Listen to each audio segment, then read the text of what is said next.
Hey Flo, Hey, Danny. how Oh, you you suited doing? up. How you Young man, doing? How's perfect. everything going? I'm Doing super great. excited. Oh, Yeah, so am I. okay. Now you're seeing my actual real background over here. And yeah, here in the backstage I have Faisal, who's the co-founder CEO of Hashnode. So he's gonna be managing the stage and helping us out with all the comments and anything that may come up eventually. Awesome. Okay. Well, I know we are starting soon, so I'll give like a super brief introduction about day two. It's my calendar picking me up. And yeah, just a quick introduction for about day two. We'll play an intro song with a simple video, and I'll pass it over to you. So I think that over the last like 5 to 10 minutes or 5 minutes of the session, I'll bring some questions up. They may be challenging, so be prepared for that. Ay, that's a lot of pressure. It's not. You're gonna have fun, I promise. All right, I'll pull us off the stage. Faz, I'll let you control the stage for now.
I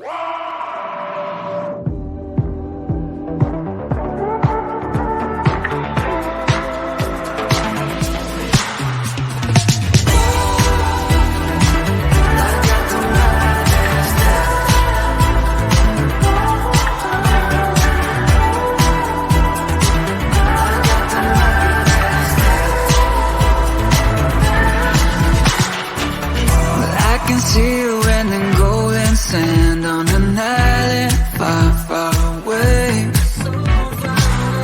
Midas touch from the magic man. Follow me and let's get out of this place. We could fly over our problems, watching clouds from a private jet. But you don't have to worry about the rain when only champagne gets you wet. Everywhere I go, everything is gold. Everybody knows I got the Midas touch. Everywhere I go, everything is gold. Everybody knows I got the Midas touch. I got the Midas touch. I got the Midas touch. I got the Midas touch. Oh yeah. I wanna put some diamonds in your ears and tell you everything you want to hear. And throw this money in the atmosphere. Can you feel me now? Everywhere I go, everything is gold. Everybody knows I got the Midas touch. Everywhere I go, everything is gold. Everybody knows I got the Midas touch. Everywhere I go, everything is gold. Everybody knows I got the Midas touch. Everywhere I go, everything is gold. Everybody knows I got the Midas touch.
Okay, and we are live.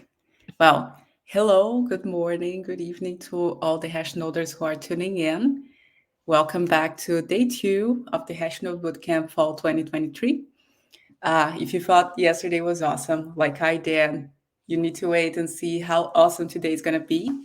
And as you know, my name is Daniela Passos. You can call me Dani. I'm the Developer Relations Lead at Hashnode, and I'm super excited to get our day started here. So today we're taking things up another notch. So we are getting the day kick started with Flo, a good friend of mine, talking about trunk-based management and other principles to build a developer community. Following Flo, we have Sam, part of the Hashnode team, talking about how to use rigs as a developer. I know it was a huge request from you guys yesterday. And then we got a fireside chat with me and Eric Tang from LivePeer.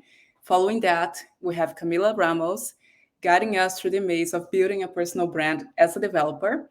And last but not least, wrapping up our day, we have Brandon Matter sharing all his insights on designing better developer experiences. So I'm really, really excited. And don't forget, the Hashnode Bootcamp contest is still on. I know you guys have been asking about this in the chat over here. So write an article, post a link, get a LinkedIn post ready or an extract or tweet with screenshots sharing your insights, what you have learned, and what you have loved the most from today's sessions. And the top three tweets or top three posts that get the most likes and comments can win a Hashnode gift box, which will be an awesome gift. I promise you guys. So let's get our creative juices flowing and ready. And I mean, we have a roadmap for today. We have a plan. So let's get started. And I'd love to invite Flo, our first speaker, to the stage. Hey, Flo, how you Hey doing? everyone, hello from France. Hello, I'm hello. great. So Welcome excited in. by the session. I'm super excited for this as well. So I'll pass it over the mic and let you have fun. Awesome, thank you so much.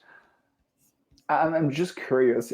Can speakers participate in that contest as well? Because I mean, Well, you Hashnot can. gift box sounds awesome. Yes, get on, get your creative juices flowing, and I'll be looking forward to reading all your insights and what you have learned from today's sessions and the next day's sessions as well. That would be awesome. Awesome, Okay, have fun. Let me bring your presentation to. fantastic. Okay, let's see. Is, is this thing working? Oh, spoiler alert. Yes. Um, Hello, everyone. Hello from France. Hey, I'd like to start with a very short question. Who knows about trend-based development? Do you know about trend-based development? Yes, no. Um,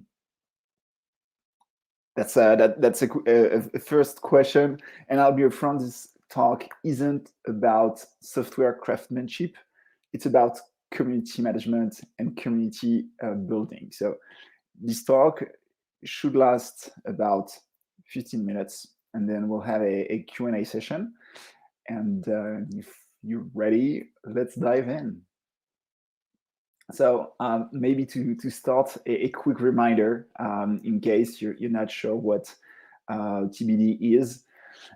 It's a strategy to manage Git workflows that suggests merging commits in a single branch. So instead of Git flow that suggests working with multiple branches, here you have a real focus on your main default branch and basically all the merge and you merge and squash your pull request on that single main branch. And so today, this talk is about how can you apply this strategy to community management in order to increase engagement. And this is very a real world example. This is my story as a community builder. So I'm Flo. I run a community of about 1,000 tech founders and marketers. It's really a cool place. If you, by the way, shameless plug, if you're into DevRel and developer experience, you should definitely join the fun. We have people from the first companies like Algolia, PostArc, Superbase, Versal. It's very a great place to share insights and best practices. And basically, the next slide is about the context. 6 months ago, when I joined the community as an admin, we had like 600 members in the community. Roughly 20% were weekly active members, and 5% of members posted on a regular basis.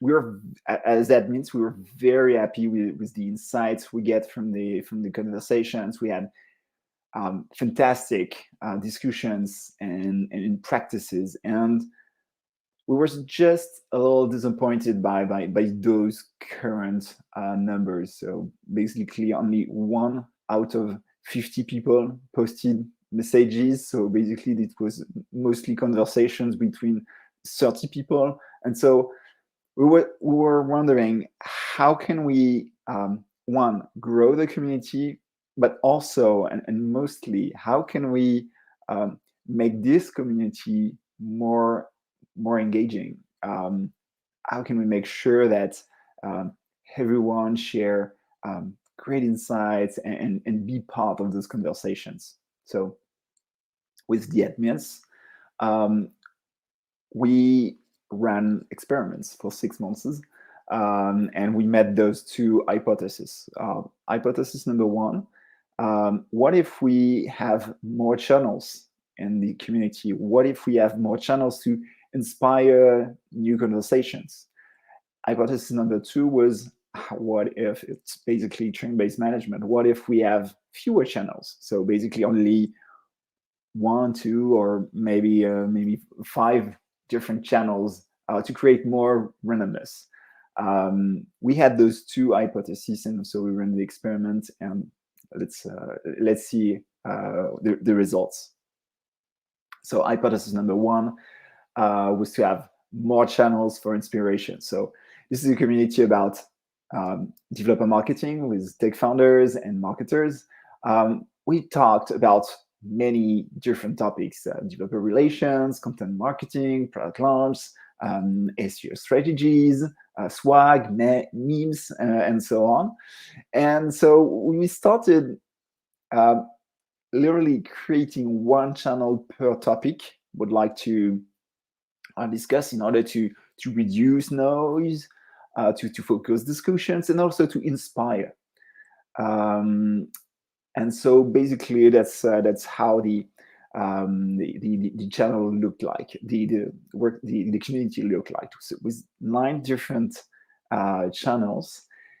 So general, intro, jobs, content, DevRel, feedback, first-time marketers, random, and also a channel for shameless plug.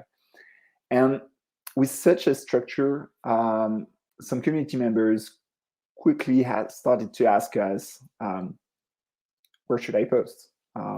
Is this channel the right place to post my content? Am I doing things right? And so we had some trouble. Just to give you a quick picture, imagine this: you're a first-time marketer. You just published a great blog post with lessons you learned attending a developer conference. That's a great piece, and it would make so much sense to share it with the community. So, question is, where should you post it? Um, Content channel would make sense. It's a blog post. DevRel too, because it's related to a conference about DevRel. But then you're also a first-time marketer, so you have tons to learn. So that would make sense to share it there. Or maybe you could just share it on general, because there are more community members in this general channel, and so that would increase your reach. Or maybe you could just post it in shameless plug, because let's face it, it's the content you wrote yourself, so it's basically a shameless plug. So many different options, and we realized that to answer a very simple question, where should I post? Well, you have multiple options, and it led to harder decisions. Actually, there's a it's a thing in psychology. People call it the X law. So I don't made it up. X law says that the more choices, the harder the decisions are, and that's something we absolutely wanted to avoid, because what we realized is that people just don't ask where they should post, but they just didn't post anything, and that was the worst possible scenario we had. So that led us to hypothesis number two. If more channels don't inspire and ignite conversations with community members, what if we do the opposite? What if we significantly reduce the number of options, what if we reduce the number of channels, to create maybe more randomness, but also to ignite conversations among the community. So that hypothesis number two, we completely redesign the structure of the community. We archived the most inactive channels. We also renamed the existing ones for clarity. And so this looked like this. We only kept 6 different channels, and we also defined very clear topics for each of them. So basically, announcements. It's about, well, the highlights and notes from the admins. You have those 2 channels, intros and jobs, were quite obvious. And also you have those 2 channels that I personally found the most interesting ones, ask anything and share anything. It's basically, if you need anything, well, you have this channel, this ask anything. And if you share anything, if you'd like to share anything, a shameless plug or anything, well, you have this channel for that. And so it's quite straightforward. Do you have anything to ask? Go to ask anything. Do you have anything to share? Go to share anything. That's as simple. And so if we go back to the previous example, so first-time marketer, that you just published a blog post, where should you post? The answer is quite straightforward. You go to share anything. So that was hypothesis number 2. And just to give you an overview of the results, 6 months later, the community grew from 600 to 1,000 members. We had the same results in terms of weekly active members, which is okay considering the growth of the community. So basically 20% of weekly active members.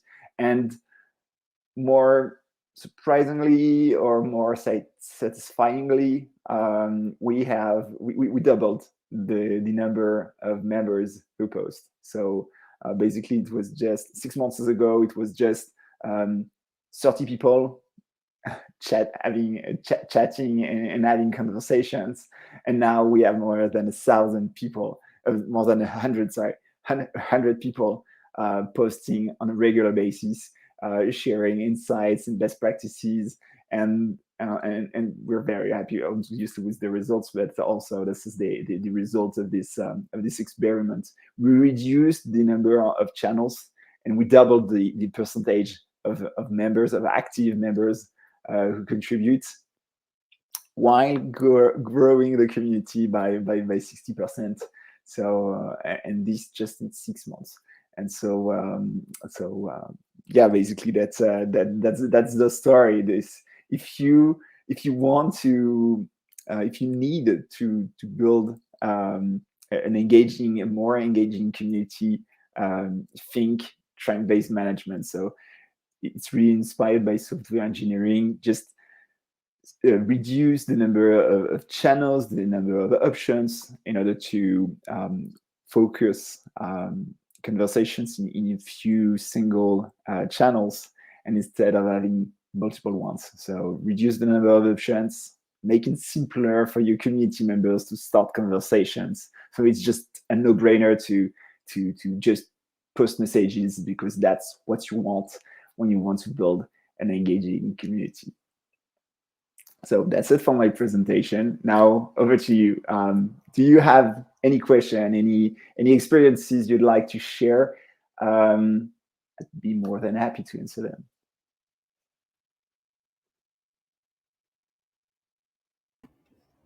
Let me get over here. One question. Active competitions increases active members. Is this true or false? Active competitions increase active members. Interesting. Turns out we are in competition with another community, and I won't say the name, But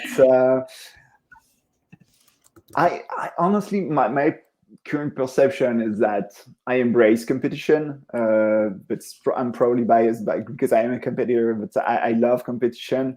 And honestly, the approach we have with the developer marketing community is to be very, very humble, very human. So um, it's just DevRel folks talking to DevRel folks, and basically, I think this is the key here, is that we're doing just things for us first, Mhm. and so basically, even if we have an active competition, even if we have other existing communities, that's that's just fine because we're doing these things for us first, and we don't really care about the other communities, and I think that's what people love the most with our community. It's really human style. It's honest, humble thoughts and insights, and I think that's what works the best for us. Amazing. Okay. Few questions by Samir and Shuban. How did you get your first 50 or 100 community members? Mostly it's friends. It started with friends. It started with a few friends. So basically, you start. I remember that when I was a marketer in a dev first company, I was the marketing hire number one, and I felt lonely in my company because I was the only one talking marketing with my designers and developers in the team talking about product while I was talking distribution and go to market. And so what I started is having chat one-on-one conversations with fellows, so with people was that were exactly in the same situation as I was, and basically that's how it started. It's one by one, then one to two, then one to n, one to 100 community members, and that's how it started. That's So very, awesome. very, Kind of very like providing again. value, asking questions, and sharing primarily. Mhm. Uh, I have a personal question here. How did you come up with the two hypotheses that you shared with us? Well, very, very, very simply, we wanted, um, we realized that we had ton of different questions and conversations in the community, and so our first reaction was like, okay, we use in our case, it's a Slack community, and we use Slack for team-wide conversations. And Hmm. so when we use Slack for team-wide communications, we have a very structured approach with one channel per topic. Would like to replicate Absolutely. this structure for the community. That was the starting point. We have multiple topics. We'd like to have them all in one specific dedicated channel. That was the starting point. And then when we realized that we were not satisfied with the results, we thought, okay, what if we just go back and rethink the structure, and what we instead of doing more, we do less. And basically, that's how we came up with this hypothesis number two and That's this awesome. That's principle awesome. of trend-based management. Ayush has asked, how can someone keep their or a community engaged? What strategies would you suggest, or type of community activations or events, for example? So it started with trend-based management, obviously, and then some tactics we started and we're currently experimenting with are things like, so it's really manual first. It's really manual. It's really personal initiatives as well, and that's one point I think with communities. It's very personal. If you are an empathetic a person, uh, basically the community will reflect your personality. So basically, my personal perception is that if you'd like your community to keep engaged, um, one key thing is to keep engaged yourself. So Mm-hmm. start conversations by yourself. What we do is we started recently weekly highlights. So basically, we have now Mm-hmm. multiple conversations in a week, and so as it means we might be the ones that have a better overview. And what we try to do is to unpick the best or the most insightful, the most significant conversations, at least the ones that resonate the most for us. And it's a running process, so I don't really can answer probably to that question, but at least it's really a personal engagement. We try to make connections as much as possible, so we share our own as admins and DevRel folks. We share our own learnings, but also if we don't have the answers, we try to make connections with other community members. And I think that's our job as community managers is to connect the dots, to ignite conversations by mentioning community members and so on, making sure that they keep alive. I That's feel awesome. that's my personal take. That's awesome. Uh, so the experiment you showed us led to fewer but more focused channels. And initially, when making that switch, how did the community respond to that change? So it's not more focused channels actually, because they were more broader. It's more generous channels, and I think that was the beauty. That was the idea. It's to create randomness with fewer channels. So fewer channels, but also Broader broader topics, conversations. broader Uh-huh. conversations, and how people reacted.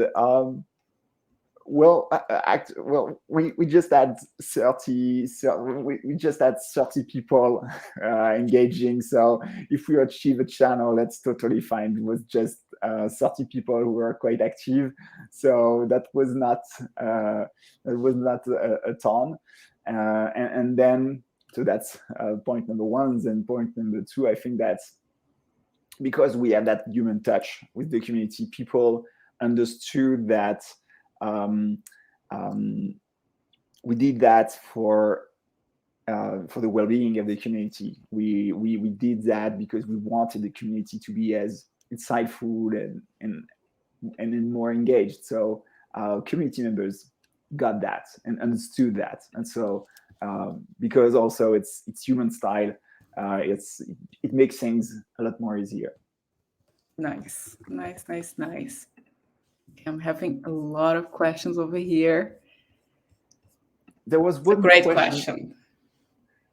How to design a structure for a community? Like, how do I know this particular channel is not necessary or not needed? Is that like based on engagement or people interacting, share value in a particular channel? How do you see Mm. that?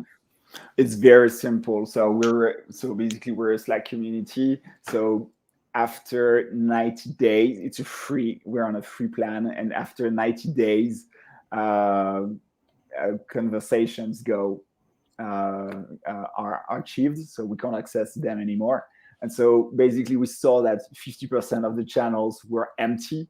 And so that's what we Okay, decided was to, well, they are empty, nobody's posting there because it's just not relevant, so let's archive them, and that's totally fine this way. amazing. That makes sense. Um, I saw a question about the tool and the platform. I don't know if that maybe we let could me share see that over later here. on. Okay, okay, okay. Audrey asked, what is the best tool you would advise someone to use for community management? I love this question because this is a recurring, long-lasting debate: Discord versus Slack. And my opinion is that um, there are pros and cons for both tools. Um, the key, my personal take, is that was the most important part is um, how comfortable are you personally with the tool you use, because this is the key. A healthy community starts with you as a community manager, and if you're not at ease with the platform you use for your community, it won't grow. It won't work. So first, pick a tool you're comfortable with and you enjoy using, because when you want to grow a community, you spend A time, lot of a time. lot of Hmm. time on this platform. So you have to really enjoy it, really nail it. And honestly, I have examples and counter examples. Really, Slack versus Discord, there are pros and cons, both platforms. So it's really about you, what you personally you want to use. And this is the best tool you can have, the one you pick yourself as a community manager. Absolutely. I love this. Rosie asked, for communities centered around the product, do you have any advice from the radio of activity from community manager in the channel that should be product related versus content that is more focused on fun or randomness or particularly generating engagement, let's say? Okay, I'm rereading it just to processing the question, because I'd like to have an answer on topic. Um, so question is, if I rephrase it, with the ratio between product related channels and more fun random channels. That's a great question. If you apply this strategy of trend-based management, basically I'd say you'd have two channels: one product related, one all things not product related. Because and from my personal experience again, you don't want your community to be just another support channel. So so you probably have already your intercom, in-app messenger. You might also already do support on GitHub and Twitter. That's already a lot. So if you create another channel for support, that could be very hard to keep up with all the suggestions, ID recommendations, and so on. So my perception would be sync trade-based management, really reduce the number of options, reduce the number of channels. You have one product related, one for not product related, and start with that. And if you feel that you need another channel, then you can start doing this. But basically, start very small and see how it grows.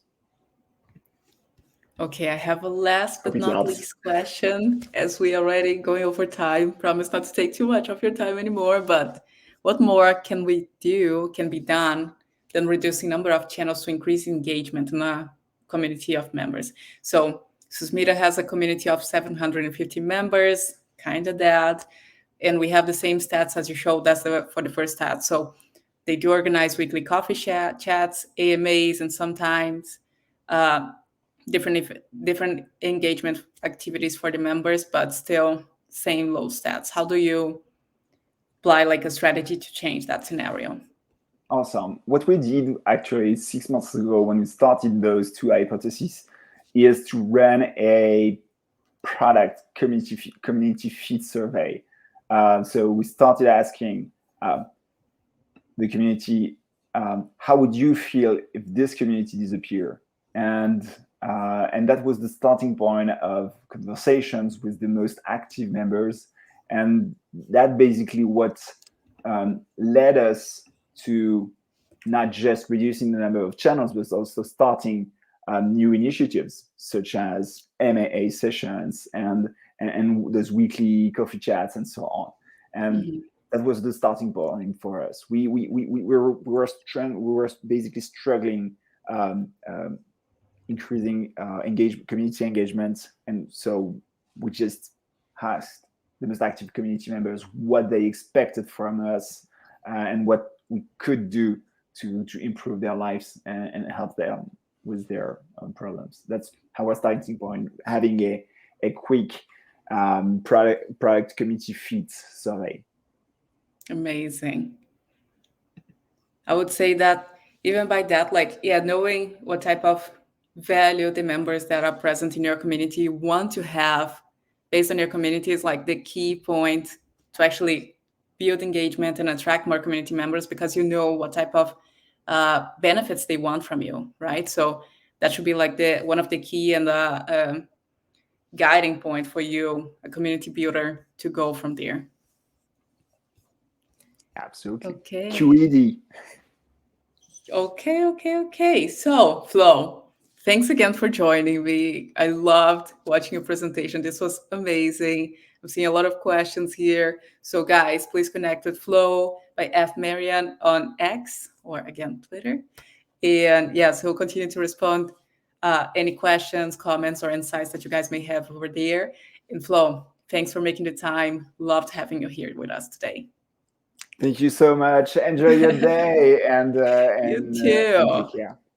Take care. Okay, Bye bye. guys. Let's see how you guys are doing in the comments section over here. For the next session, let me see if we have our speaker ready.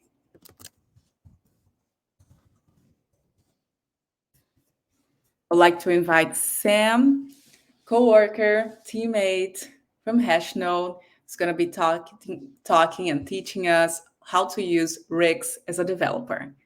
Sam, get on the stage. How are you doing today? Doing great, Danny. How are you doing as well? I'm doing great. Really excited to have you here and to have everyone here with us watching our sessions. So glad to have you here. I would like to take over the stage and I'll bring the best questions to the stage. So guys, again, if you have Yeah.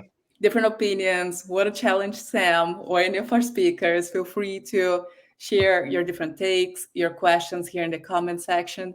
I'll be here with you, both answering the questions and bringing the best ones on stage. So don't be shy, put yourself out there and interact with us.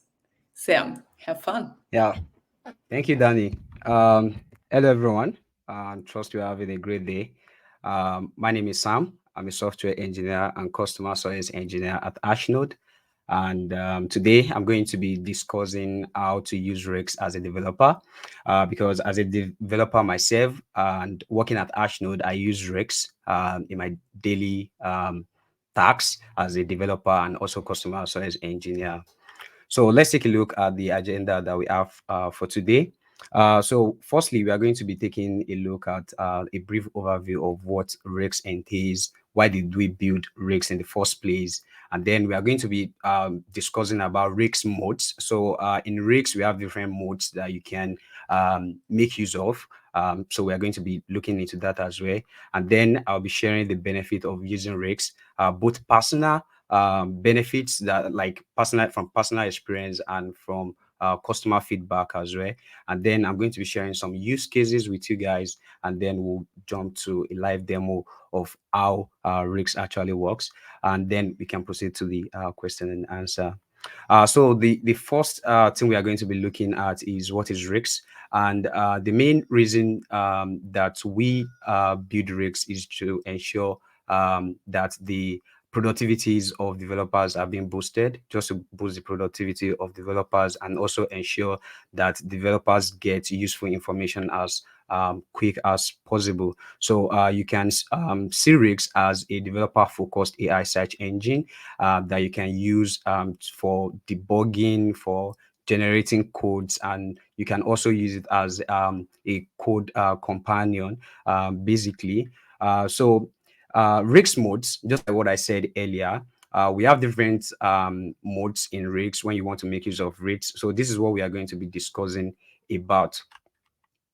So the first mode we are going to be looking at is the quick mode. So basically, the quick mode is an available mode in Rigs where you get quick informations about a programming concept. Let's say you want to ask about maybe TypeScript inference or a type, you can quickly ask it. So it gives you the answer based on the pre-trained knowledge, which is being given maybe from the internet or by us. So the knowledge of the quick mode is actually limited to what it is being trained on. So it doesn't get any other information from the internet. So that's what we have as the first mode on Rigs.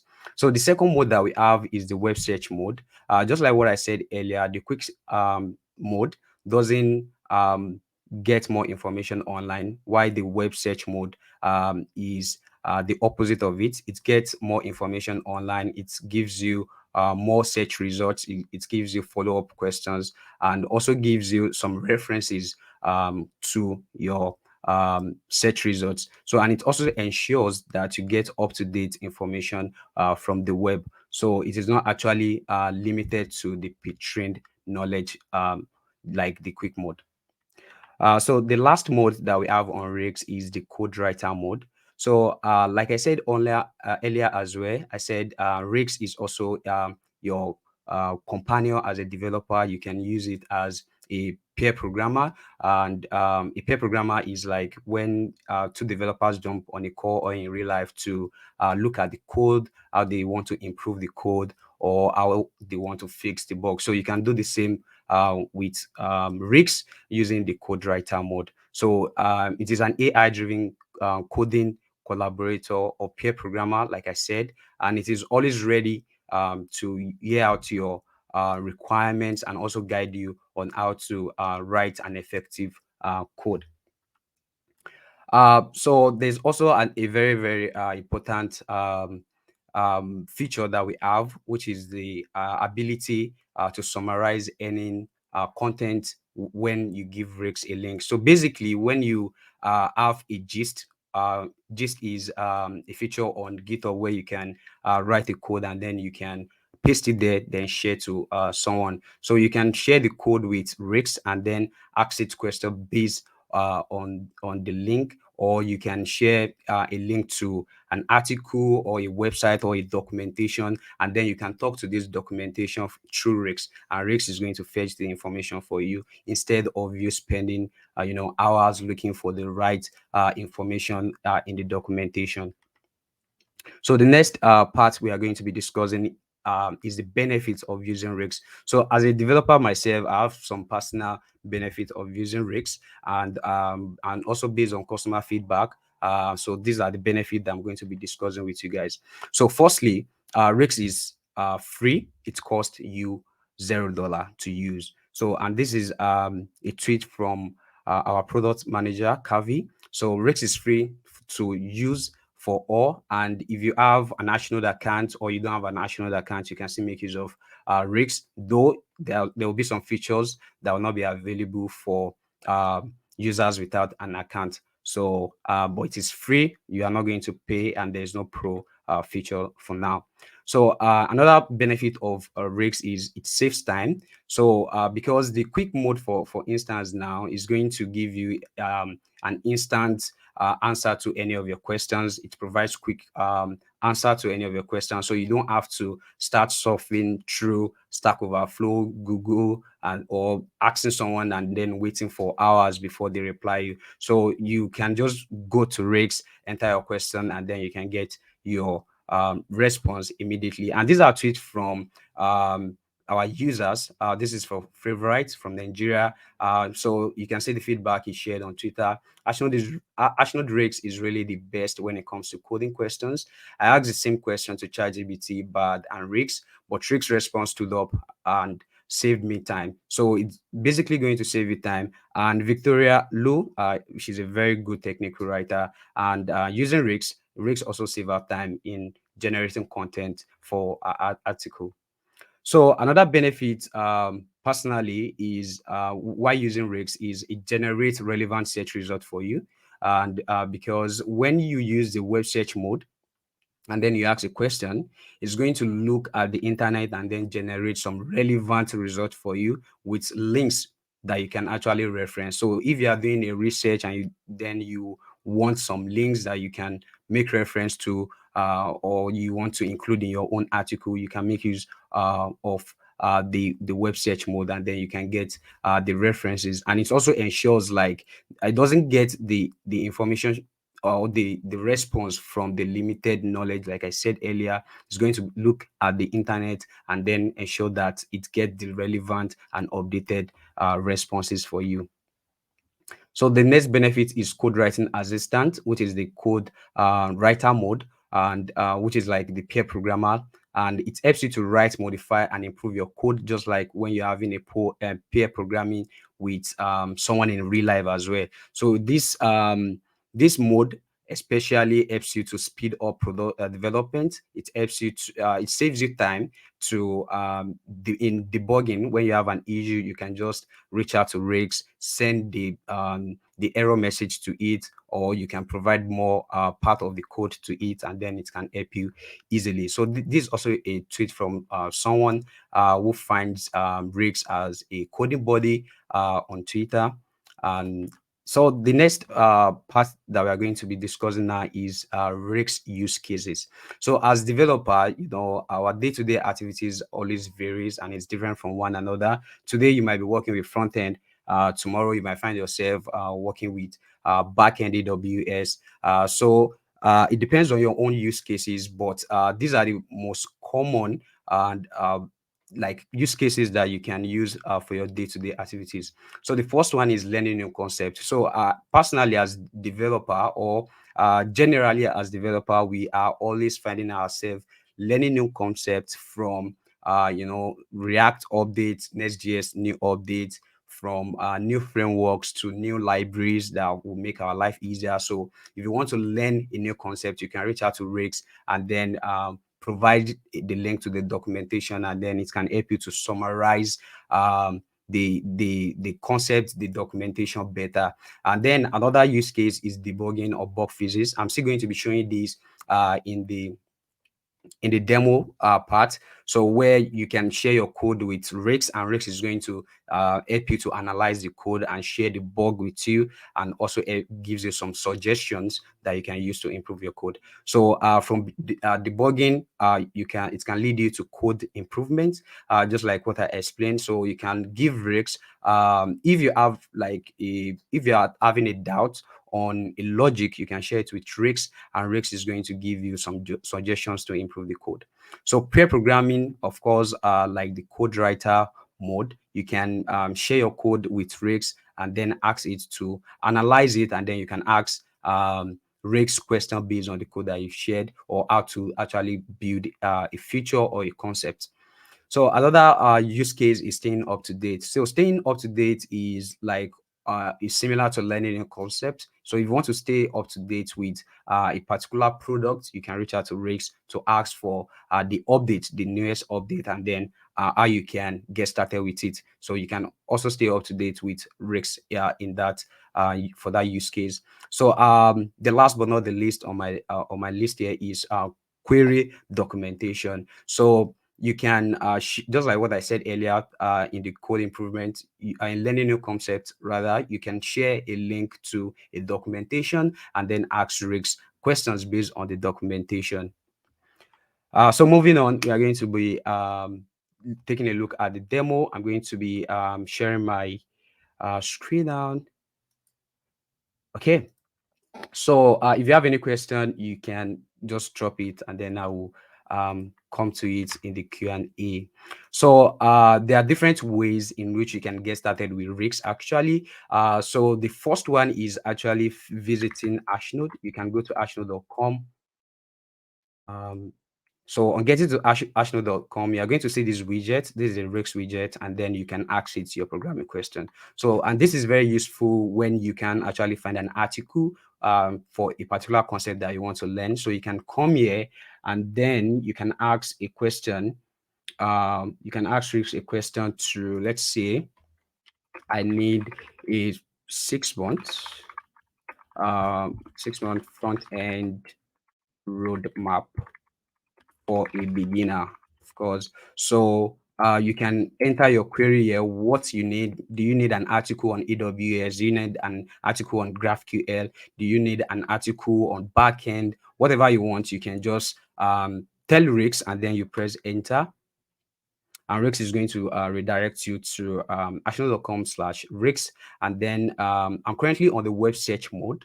And on the web search mode, after generating the response for me, it's also going to give me more results from the web. So if I'm not satisfied with this, or I need more information from the web, I don't have to go to Google to go and look for the links. So it has given me enough results or references that I can actually, when I'm done with any suggestion that I got here, I can just pick up any of the links from here, which is actually very, very cool. So this is Rick's feedback based on my request to get a 6-month front-end roadmap for a beginner. And if you look down, you will see some follow-up questions. So what Rix is doing here is, after telling you, giving you a response based on your request, is going to give you some follow-up questions. So for instance, now, what are the most important HTML elements to learn first? And this is true because when someone tells you to learn HTML and CSS, or it could be JavaScript or GraphQL, so what are the most important parts to learn first? And here now, Rix is telling me these are possible questions that I might have, or that I might not even be aware of, but I should be asking. So I could just click on this, and then it's going to go to the web, look for the relevant results, and share with me, and also give me a brief of what I need to do without having to go to all the links one by one. So this is basically one of the use case of Rix, right? So the next thing we can do with Rix is by installing the extension. If you want to access Rix, you can go to hashnode.com and use the widget, or you can install the extension. So I already have the extension installed, but if you want to get it yourself, you can come here, click on the extension here, the extension icon there, and then you will see an option to download Chrome extension for this is for Chrome. And then we're also working on the VS Code extension. This is still in the making, and it is going to be available very, very soon, where you'll be able to make use of Rix, just like the way you'll be able to do online directly on your VS Code. Rix will be able to help you to analyze your code, suggest some improvement, help you to detect bug, and give you some other solutions. So if you click on the download extension, it's going to take you to the Rix extension here. And then after installing it, you are going to have this icon right here. So you can select your default mode. So my own default mode is code writer, and you can select anyone that you actually want. So that's that. And after installing, whenever you open a new tab, you just, all you have to do is type Rix and then space. So Rix is already activated on your Chrome extension. So you can now ask Rix any question directly from your search bar. So, and then that's basically what you need. So let me look for something to search. So let's say I say what is, let me look at my current one so that I can, okay, I have code writer, so I can ask to create a crude functions in JavaScript. So directly from my tab, without having to visit hashnode.com or having to visit Rix.chat, I can just make a prompt directly from my search bar, and then the question is going to be here, and then Rix is going to answer. So now let's look at the response that we got from Rix. So I said create a CRUD function in JavaScript. So, and it explains to me this implements basic CRUD, which is create, read, update, and delete functions for hypothetical user object. So, and on the right hand side here, you can see that we have all the CRUD functions, which entails create user, get user, update user, and delete user. So I can also ask Rix to, let's say I can ask it to convert to TypeScript. I'm asking Rigs to convert the JavaScript code that has been generated to convert it to a TypeScript. And this is what we are seeing here. So this is what we are seeing here. So the code that we have here, which was JavaScript before, it has been converted to a TypeScript. And one more thing is we got an explanation from Rix. It doesn't just write the code for us, but it also explains to us like interface user defines the shape of a user object. So if you come across user interface user and you don't have any idea, you can just look at the explainer here and then you get your explanation ready. So that's one way. The first way is visiting hashnode.com and using the Rix widget or installing the Chrome extension. And another way to access Rix is by going to rix.chat. So if you visit rix.chat, you are still going to land on Hashnode. So there are several ways that we've done to make it easy for you to access Rix so that you can actually just get your questions answered as quickly as possible. So I'm going to check out the quick mode now. So remember, this is your Chrome extension. You can also do the same here on the website as well. So I am on the quick mode now. So I'm going to enter a prompt for, let's say, I want to bring this. Okay, so I want Rix to help me and fix a bug in my code. So what I have here is I have, let me confirm, am I still audible? Danny, am I still audible? Yes, you Okay. are. All right, thank you. So let me confirm that because of my network. Okay, so back here. So I have a TypeScript code here that I want to there's a bug there. Basically, there's an error in the code, and this is the error, and I don't have any idea of how to solve this. So basically what the code does is a CRUD. So we have a product, we can add a product, we can get a product, we can update a product, we can delete a product, and here we are adding a product, and here we are getting the product, we are logging into the console, but there's a type error here that we have here. So we want to debug this. So basically what I can do is come here and tell Rix to kindly help, always be nice to AIs, kindly help to fix this bug. So the next thing I want to do is I want to bring the error message here. This bug or error message, whatever you want. Let's use this error message. In the following, I cannot do in the following code. So there are several ways to actually give more context to Rix. So depending on the code base you are working on, you might not want to share your secret code everywhere. So what you can do is you can just copy the affected part, which is this line. So, and I also want to share where this function is being created, this updates product. So, and from this update product, I have an interface. So what I want to do is I will share the interface with Rix. This is the interface. And I also have this line where the function is being created, update product. Then I can put it here and I can lastly now copy the affected part. So if you know the affected part, you can share. So the reason I did it that way is if you, let's imagine you have like a very long line of code, you don't want to copy everything and paste into the chat. You can also do that, that's fine.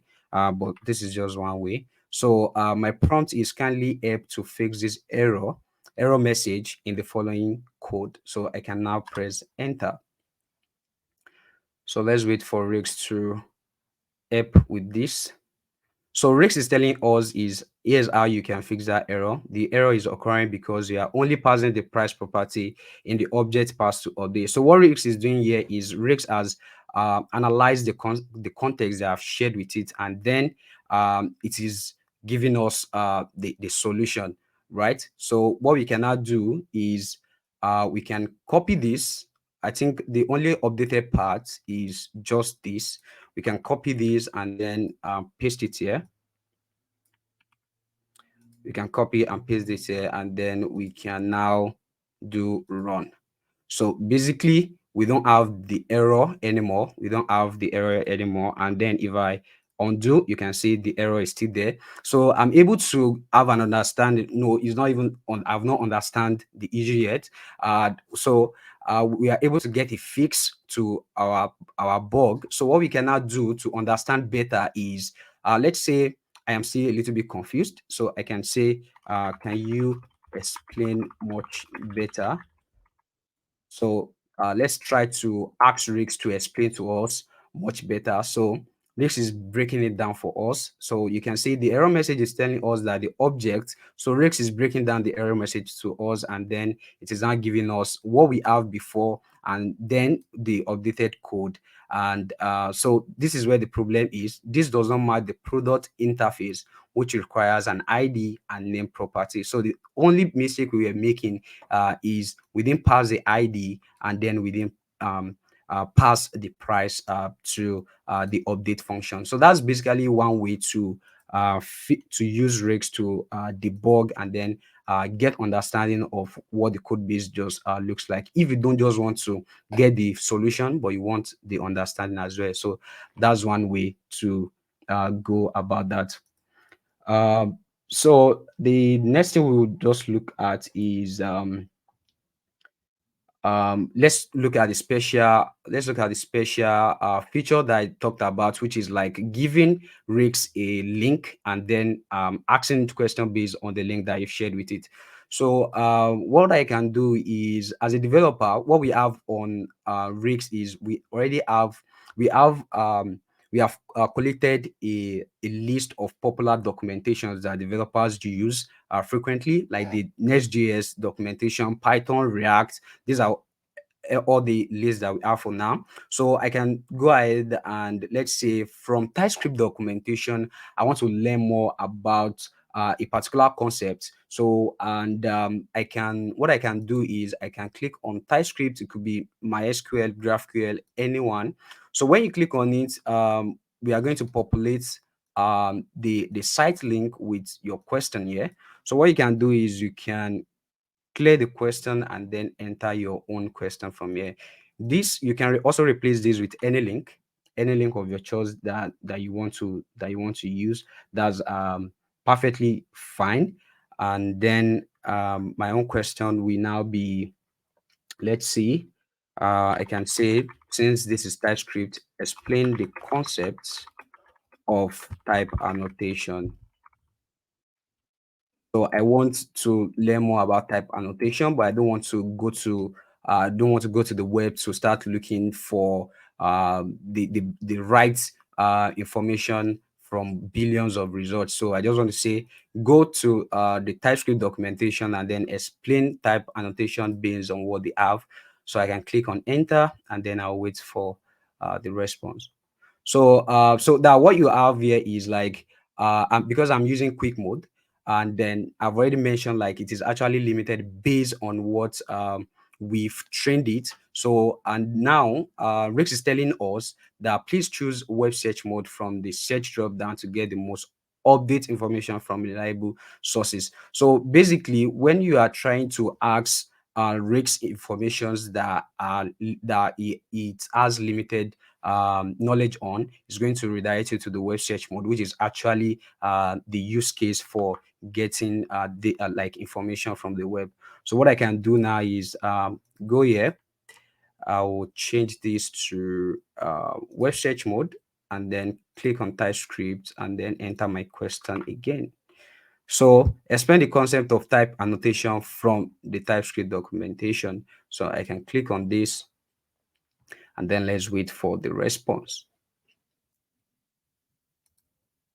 So already you can see that we already have more results from the web, and which are all from the documentation. So it is not actually getting from another website, because you've already told it that you need it from the documentation, and then it's going to look through the documentation and give you more research based, like any other relevant result that matches your question. So you can see the response that we got from here. So type annotation in TypeScript allows you to specify the type of a variable. So all these are based on the data that are being gotten from the TypeScript documentation. So these are all the like some of the use cases of Rails as a developer. You can use it to generate code, you can use it to debug, you can use it to learn new concepts, you can use it to get up to date, just like what we just did here. And then there are some follow-up questions that you can actually ask, like a type annotations required in TypeScript. When you click it, it's still going to get you more information. So these are just a few use cases that the time allows me to share with you now. So Danny, you can come back to the stage. Hey, Sam. Well, thank you for the awesome walkthrough on Rex. I'm sure it was really valuable for all the developers that are watching us here. I see a lot of questions, and we are a little bit over time. So if you guys have any questions to ask Sam, and you want to follow up with any queries that you might have, like when learning new programming languages or using Rex for anything that you want on the web search mode, the quick mode, and so on, please do follow up with Sam under Uncle Big Bay 143 on X, or again, Twitter. And Sam will be there to help us out in anything that you guys need. Sam, thank you again. Yeah, thank you. Of course. Okay. Uh, Hope you guys are ready for the next session. I'm really, really excited, as this is a session I'm also have been looking for a long time. And this will be a fireside chat. So I have a few questions prepared, but I also want to bring a lot of questions from the audience. So feel free to jump in, ask any questions that you may have. And to get started, I would like to invite Eric Tang to stage. Hey, Eric, how are you doing? Hi, Danny. I'm good. How are you? I'm doing great. Thank you for accepting the invite and joining me here today. And for this fireside chat, before we get started, can you give us an introduction and an overview about who you are, what do you do, and just getting started on the stage? Let's go. Yeah, absolutely. Hi, everyone. My name is Eric Tang. I'm the co-founder at LivePeer.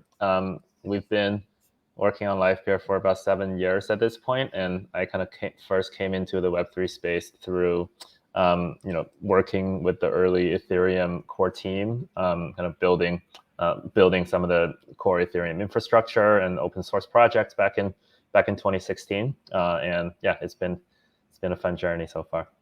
Amazing. Even on your journey in the tech space and as a developer itself, how did you first get into programming? And actually, back in the day, what inspired you to do so? Yeah, good question. How did I get into programming? I studied physics when I was at university, and when I started, really get into realizing that studying physics kind of put me down a pretty restricted, like, academic career track. I wanted to kind of expand and learn other things, and I just happened to have gone to a school that was pretty good at computer science at Carnegie Mellon. So I kind of started taking some computer science classes, and really didn't like it at first, but slowly learned to appreciate programming, and so over time I got into it, and started getting summer internships and things like that. Yeah, and then I think I got to a point where I was excited to learn what the startup world was about, and yeah, that kind of led me down this track of moving to New York and joining the startup world. That's awesome. And even when starting the startup world, what were some of the most challenging uh, tasks, or let's say, what were the early challenges that you had to face when getting started in the tech space? I think it's like tech is very, there's a lot, like just to like make sense and orient myself around like what's interesting, what problems I identify with that are interesting, and what are the big opportunities, right? Like that was a big challenge. So even at school, I remember, I was, taking some computer science classes, but really thinking about, kind of like at that point, like watching my friends quit school and joining Facebook early on, and seeing stuff like that. I was always curious of like, why would people like stop like school, and like you're like halfway through, why don't you just like finish, and like why did you have to like quit and like join this startup, like what's so exciting about it, right? So I think learning, and understanding, oh, like people are like, people really see that as, whatever motivation is, like maybe it's getting in early and making money, or maybe it's like people want to kind of work at somewhere that they think can have an outsized impact, right? Like when when the company grow big, just I think understanding that was really interesting, and knowing, kind of like connecting to my own motivation, and making it make sense for myself was the first step, and that took years of just like learning what people Mhm. do in the startup world. What are all the roles? Like why do people join startups? What kind of startups are there, right? Like what kind of industries? And that's, it's a vast space, and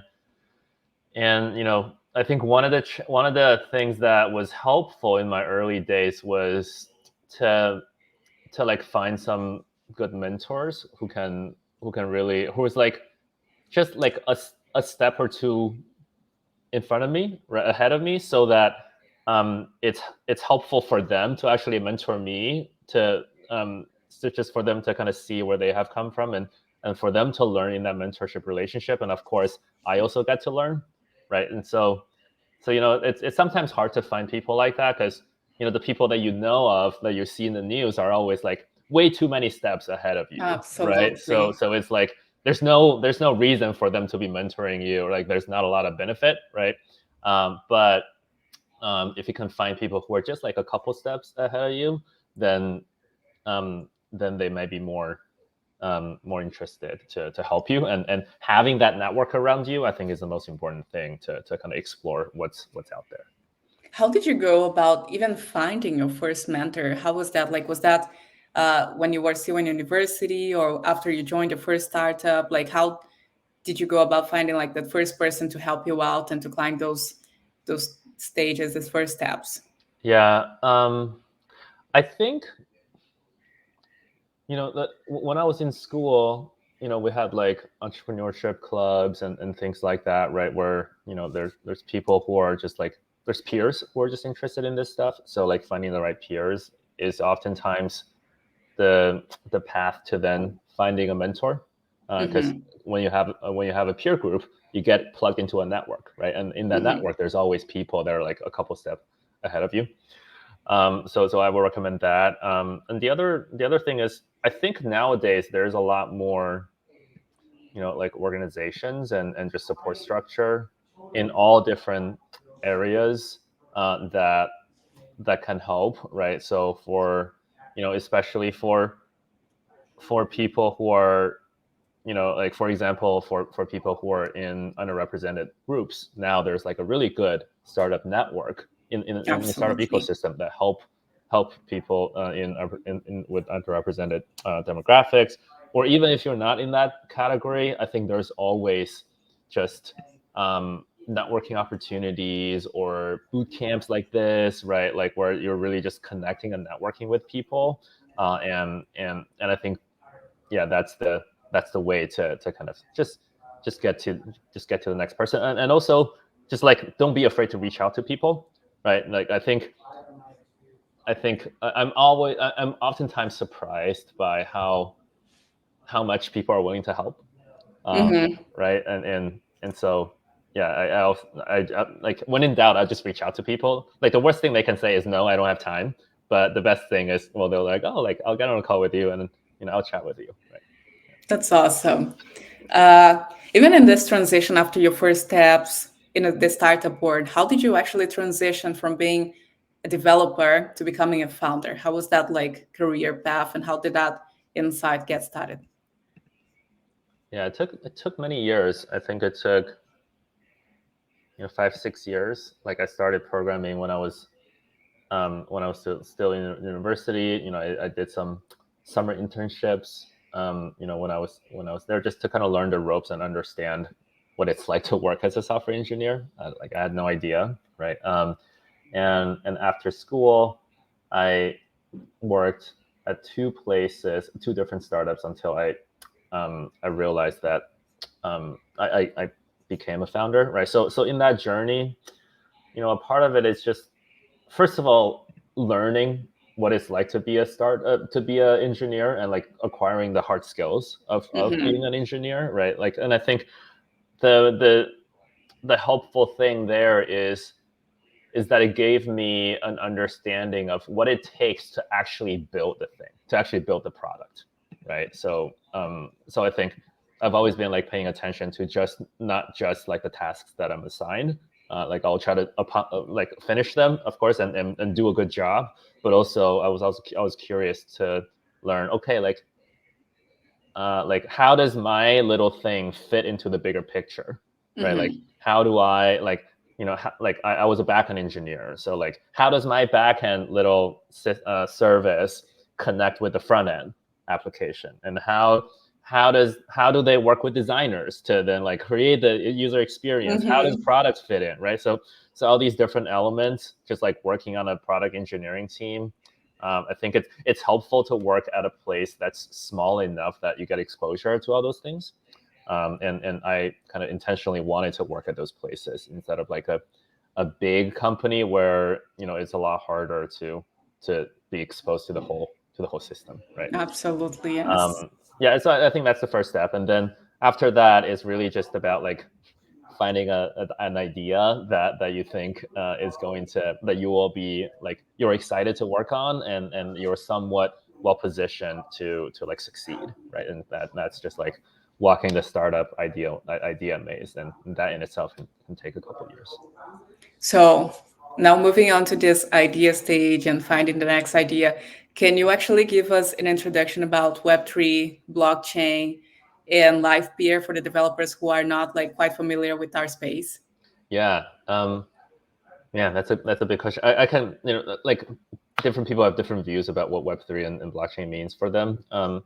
For me, I think of it as like blockchain is the core technology, right? And the blockchain is just a ledger or a database that's not owned by a single party. It's this like pretty magical like new core primitive that like Satoshi kind of like invented, which is just that this idea like until the blockchain existed, like database is one of the most useful, like important tools for technology, right? Because that's where we like store all the data and manage all the data, and that manifests itself into applications and all these things that sit on top of that, values that get transferred. But so the database is kind of the linchpin and the core thing.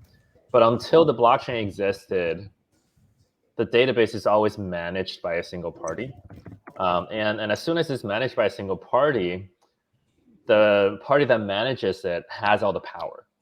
They can decide who gets access to the data. They can decide how to manipulate the data, right? Like all of that becomes like a power play for for the person who owns the Absolutely. data, right? So like that just manifests in like every industry under the sun, right? Like when it comes to the financial industry, it's like the bank is the controller of the database, right? And Bitcoin kind of created this thing that like, oh, like there's can actually be a database that's not controlled by a single bank, but it's like not controlled by anybody, but we can all just use it. And that kind of transparency created this whole new movement that I think is where Web3 is today. It's that all the manifestations of the fact that we can now have a ledger or database that's not controlled by a single party, right? So when that's applied to finance, we have DeFi. When that's applied to content and community, then we have NFTs, right? And so that's how I think about Web3, and how it ties to LivePeer.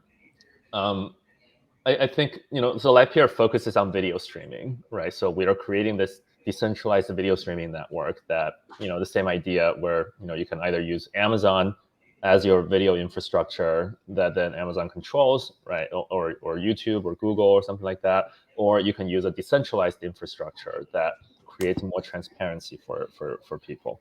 Currently there's about 200 applications that are using LivePeer, built on top of LivePeer, and there's about 2.5 million minutes that get published on a daily basis, on a weekly basis. And the big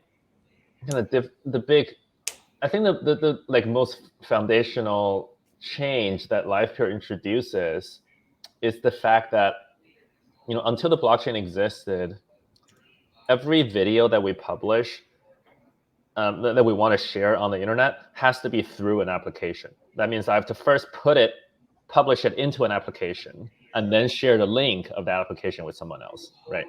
But as soon as I put my video into an application, it's now constrained by that application, right? Like I publish a YouTube video or I publish a Vimeo video or whatever. But as soon as I put my video in there, I have to obey by the rules of YouTube or Vimeo or any of these platforms, right? So that means, a lot of times I give up my ability to directly monetize my content. I give up the ability to customize the user experience. So maybe I want to, apply it in different ways, right? So that's just the default. And because these platforms have gotten so powerful, the default, it's like really restricting in terms of what people can do with video on the internet. And LivePeer and kind of represents this new way of looking at content, right? Which is saying that I am the creator of the content, and I first publish the content onto the blockchain.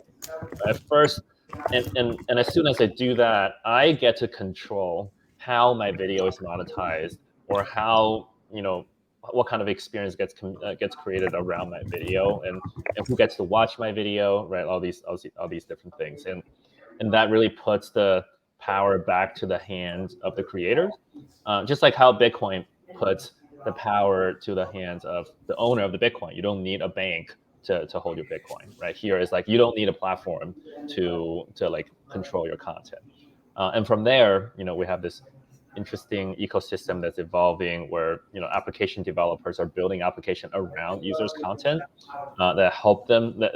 Then these applications become real tools for content creators, right? Instead of like a prison disguised as a tool for content creators. Absolutely. Even from a developer's perspective, how does LivePeer and LivePeer Studio differentiates from tools like AWS or Google services and so on?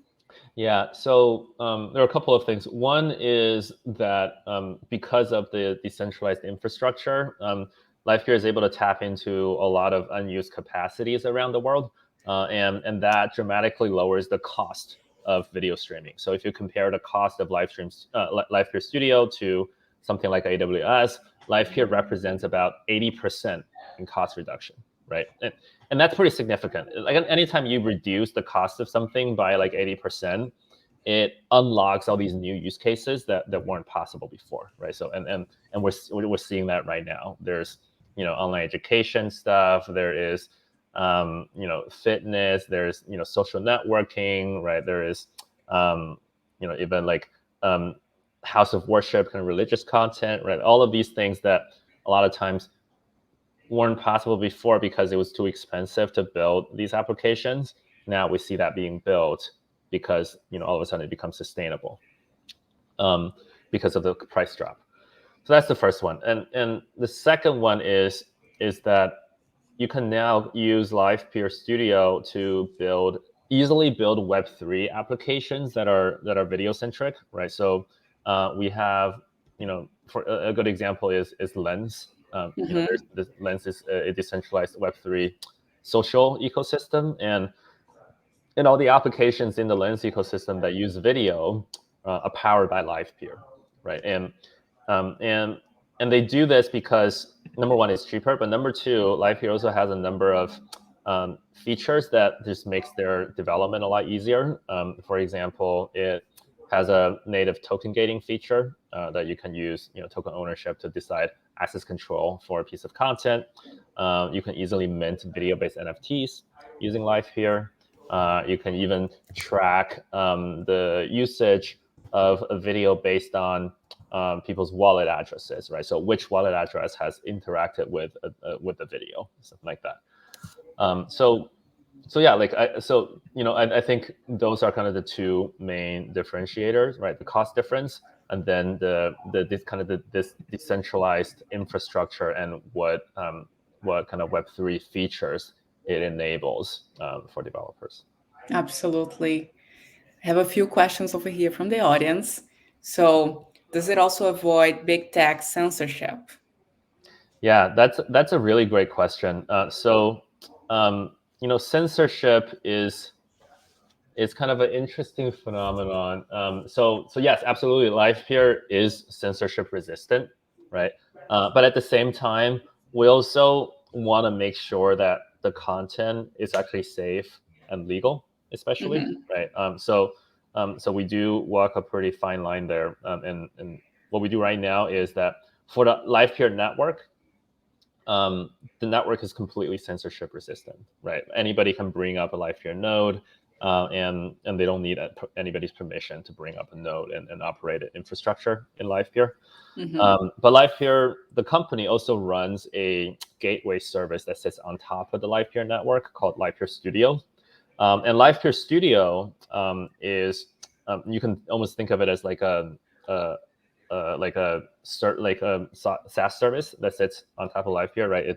Think about it as like the Infura for LivePeer or the Alchemy for LivePeer. And in that case, LivePeer Studio does comply to the law, right? So if LivePeer Studio receives a DMCA takedown because someone detected that there's copyrighted content that shouldn't be in there, then we have to comply and take it down. Awesome. Can you give us an introduction of what is Web3 all about? Maybe how can one get started and how to keep track of it and any of trends or advancements over time? Mm. Yeah, I think Web3 for me is really about like ownership like ownership of data and content, right?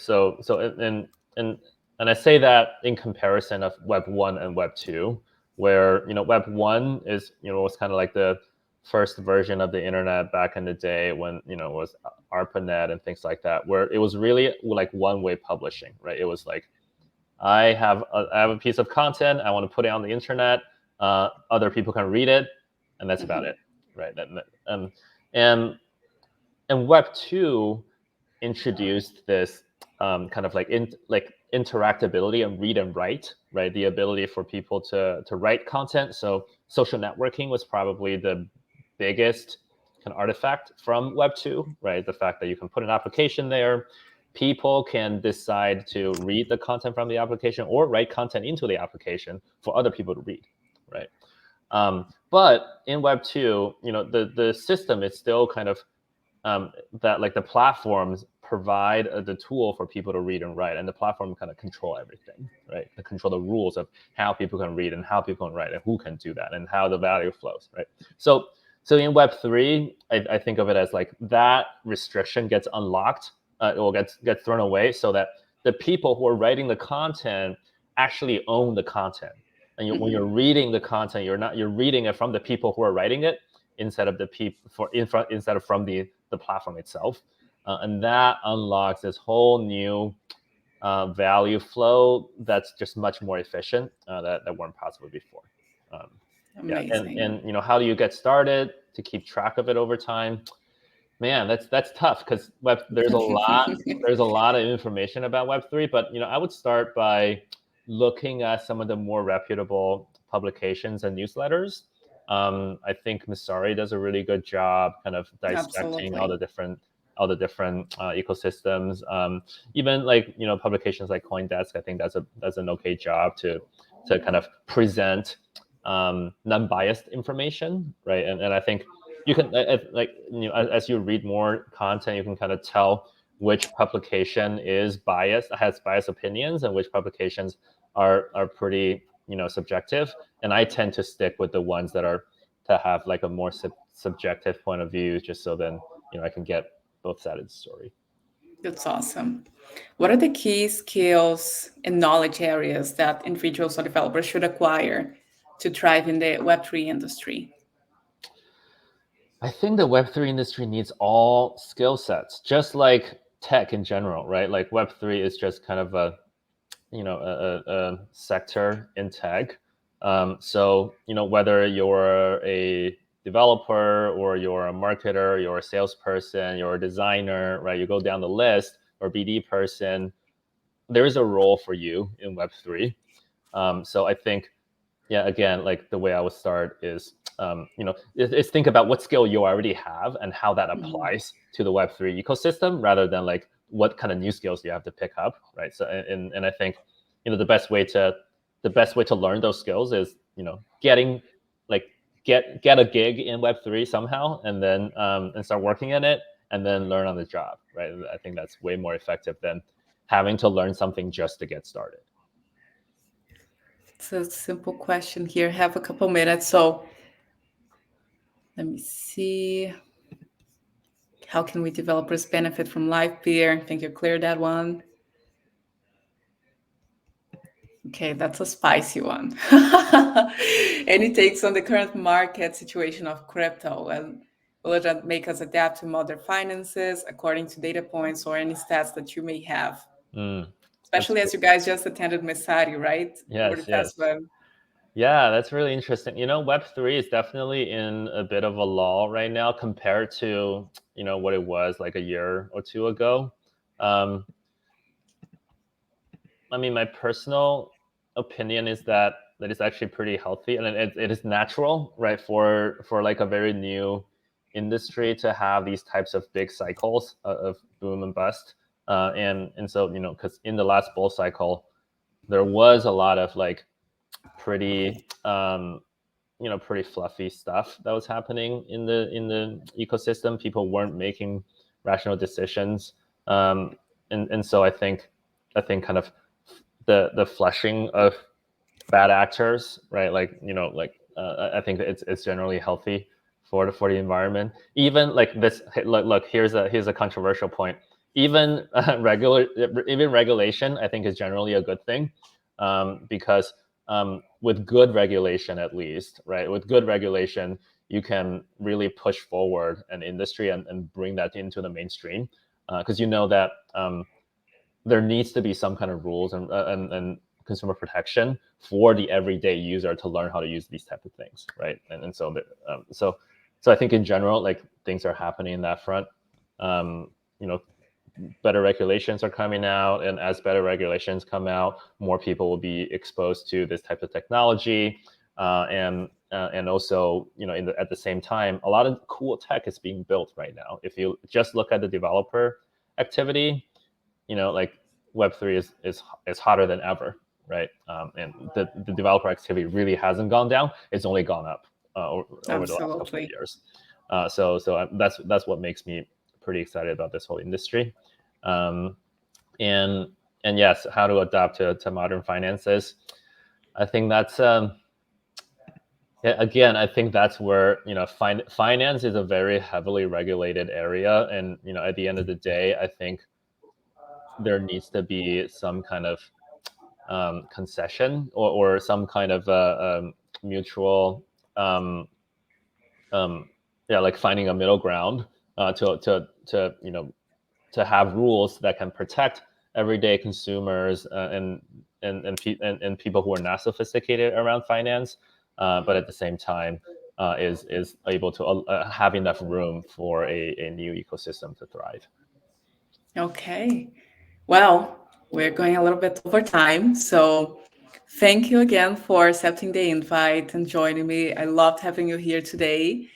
And yeah, it was great learning from you and learning about your background, your career path, and how did you get into Live Beer and how the company was founded. Thank you so much, Eric. Absolutely. Thank you very much, Danny, for having me. And yeah, thanks everyone in the audience. If you have questions for me, feel free to reach out directly on Twitter. It's probably the easiest. I'm Eric X Tang on Twitter. Yeah, thanks everyone. Okay. How are you guys doing over here? That's great. Well, I'm glad that you guys were able to learn a lot about Web3, about live peer, video infrastructures, and how we can apply that new type of technology to our workflow. And I'm seeing here that our new speaker is getting in. So are you guys ready to watch Kami? Oh, let me drop the Eric's handle here. Hey, Kami, how you Hey doing? everyone, I'm good. How are you? Thanks for having me. I'm super excited to have you here and really glad that you were able to find the time and take it on. So, you want to give us an introduction and tell us all about you so we can get started? Absolutely. Um, should I go ahead and share my screen, or do you want me to give an intro just like this? You can go ahead and share your screen. I'll let you share all your thoughts about building a personal brand. Guys, get your questions in the comment section. I'll bring them on stage for coming to respond and answer them at the end of the session. So share your screen and take it home. Have fun. Okay, thank you. Okay, hey everyone, I'm going to share my screen in just a second, and then I'll start with an intro. We'll talk a bit about what we're going to chat about today. I'll go through a brief presentation, and then I'll leave some time open for Q&A. So let's get started. I can see the comment section. So if anyone has any questions as we're going through, I might be able to see them. I might be on a different screen, but I'll be sure to answer them at the end. All right, share screen. Okay. Can everybody see? I think you guys can see. Danny, let me know if you guys are missing something or if you can't see. But today we're going to talk about building a personal brand, and we're going to take a very kind of scientific, like methodical approach to what it means to build a personal brand. And this comes directly from my experience in helping brands, like big companies, do this for themselves, but it also applies to you building your own personal brand. And it's what I've used to build my own personal brand over the last couple of years. And I think a lot of this stuff, people think it's like very fluffy, you know, it's like, oh, just post cool content or whatever. But there's like a tried and true methodology that if you follow it, you can get yourself into a really good place in terms of building a personal brand. So before we start, let me give you guys a really quick introduction. My name is Camila Ramos. I'm a software engineer. I worked as the head of developer relations at a project. I currently work in crypto in the Web3 space, but initially I worked in kind of traditional engineering. I was a software engineer at PayPal, and I studied computer science. And now I'm what we call a protocol tent. So I help protocols who specifically work with developers, and we help think them through how to grow their audience, how to get more developers on the platform, how to make their developer tooling better, and just generally overall how to grow their ecosystem. So I'll give you guys kind of a quick TLDR about my background and kind of how I got to where I am. So as you can see, and kind of how I mentioned, I had a pretty traditional path. I went to college for computer science. I studied computer science. I got my degree. Then I went into kind of the traditional path, which is going to be an engineer at a big company in Silicon Valley. I did that. And while I was there, I really realized this wasn't really what I loved. It wasn't really what I wanted to do. And my whole life, I wanted to be an engineer because, right, like it pays really well. It's a really great lifestyle, really great career. But I wouldn't say that it's like what I loved the most. And I was willing to work through it because I was like, you know, whatever, I'll figure it out as I go. And once I got to PayPal, I realized like, oh man, I really can't see myself doing this for another 12 years. Like, I really don't like this. And it wasn't because of the team or the project. It was just like, I'm a very extroverted person. And I kind of never felt like I fit in with the stereotypes of computer science. You know, you see the stereotypes on TV and movies and even in colleges and schools.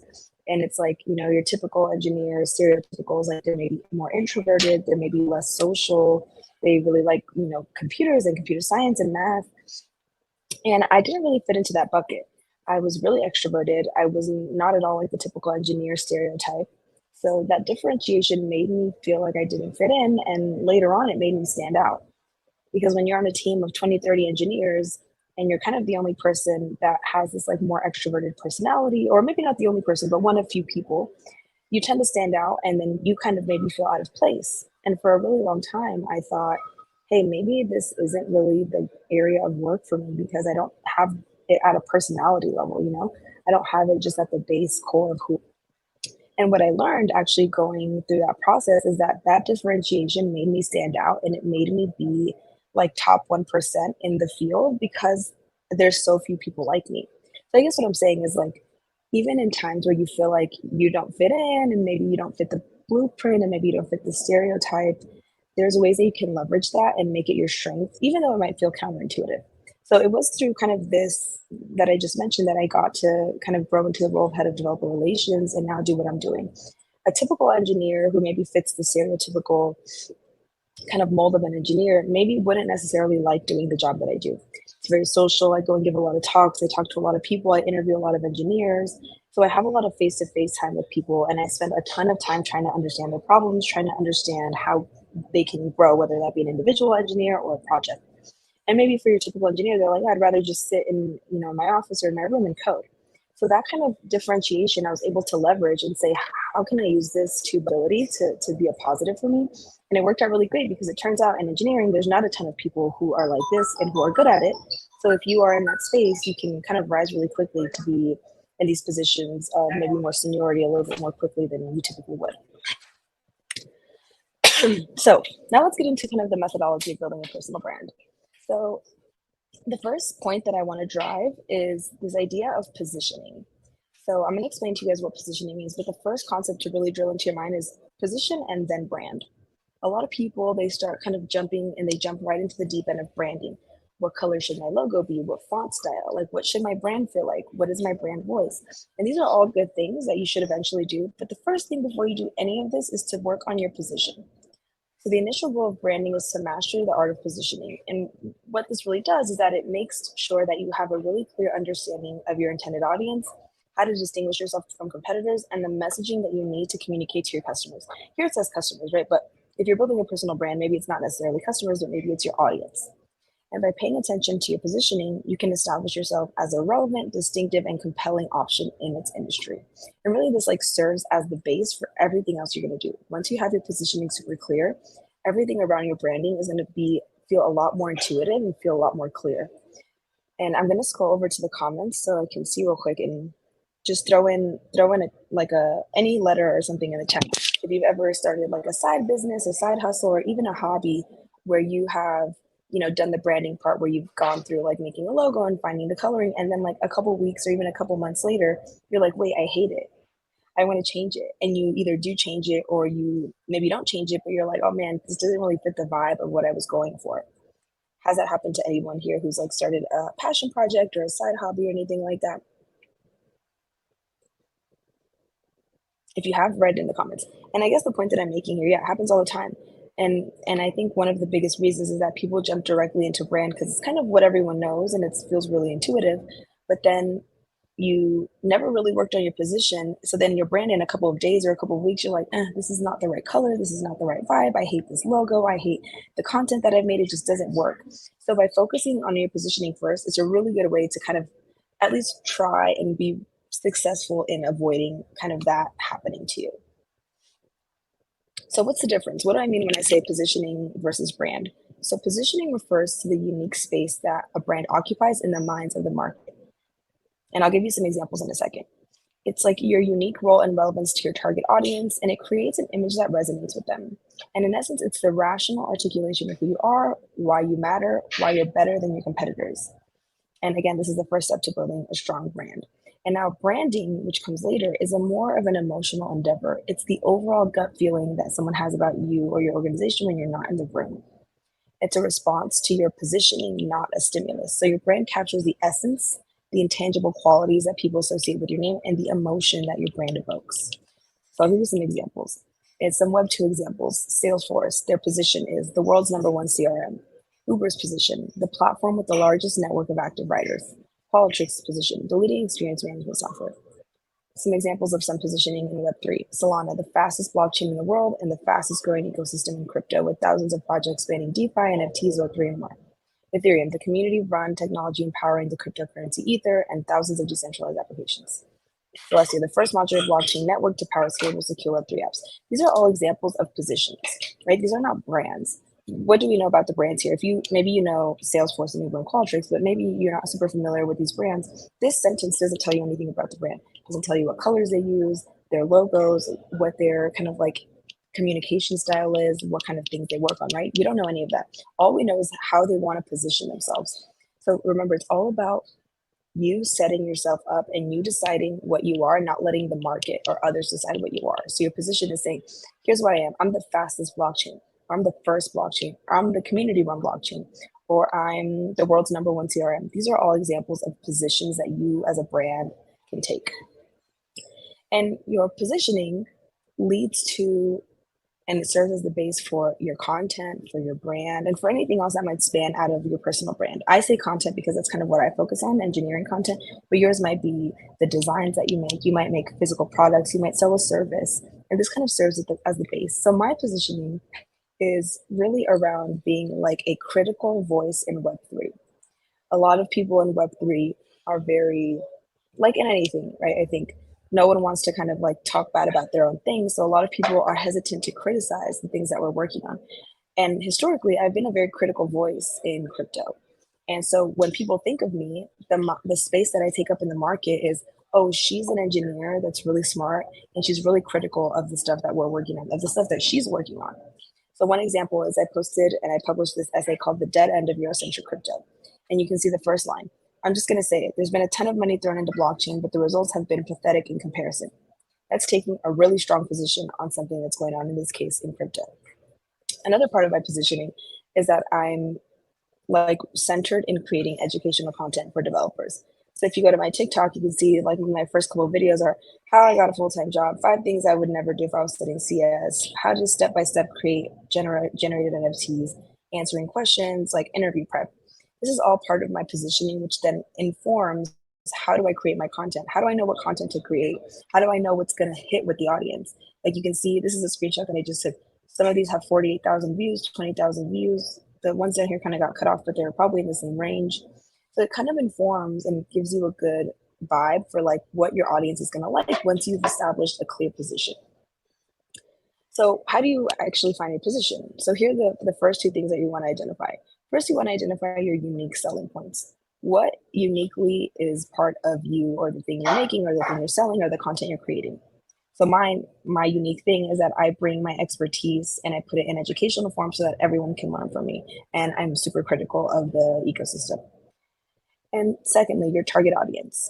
If you can identify these 2 things, you're going to be in a really good place. And if you feel like you kind of do this exercise and you're kind of stressed, like, oh man, what are my unique selling points? It's not super easy. So don't feel stressed if you're like immediately are not clear on what those are. But it's really important to get right because in a world with so many content creators and just so many people on the internet in general, right?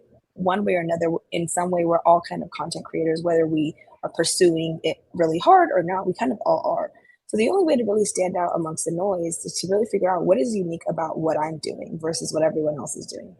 And finding your target audience. Is it kids? Is it adults? Is it women? Is it men? Is it men over 40? Is it women 20 to 30? Is it students in college?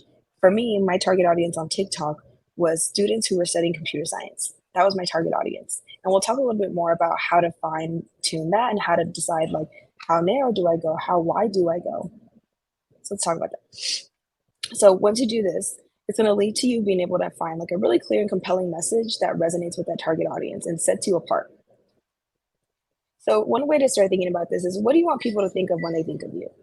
Whether this be you as a personal brand, you as in your company, you as in your service, whatever you means, you can swap it out. But what do you want people to think of when they think of that thing? Another thing is why you? Why should they listen to you? Why should they buy your thing versus someone else's, right? So let's go back to me. Why there's probably a million other engineers who make educational content on TikTok, right? Why would they listen to me? Why do I want them? Why do I think they should listen to me over everyone else?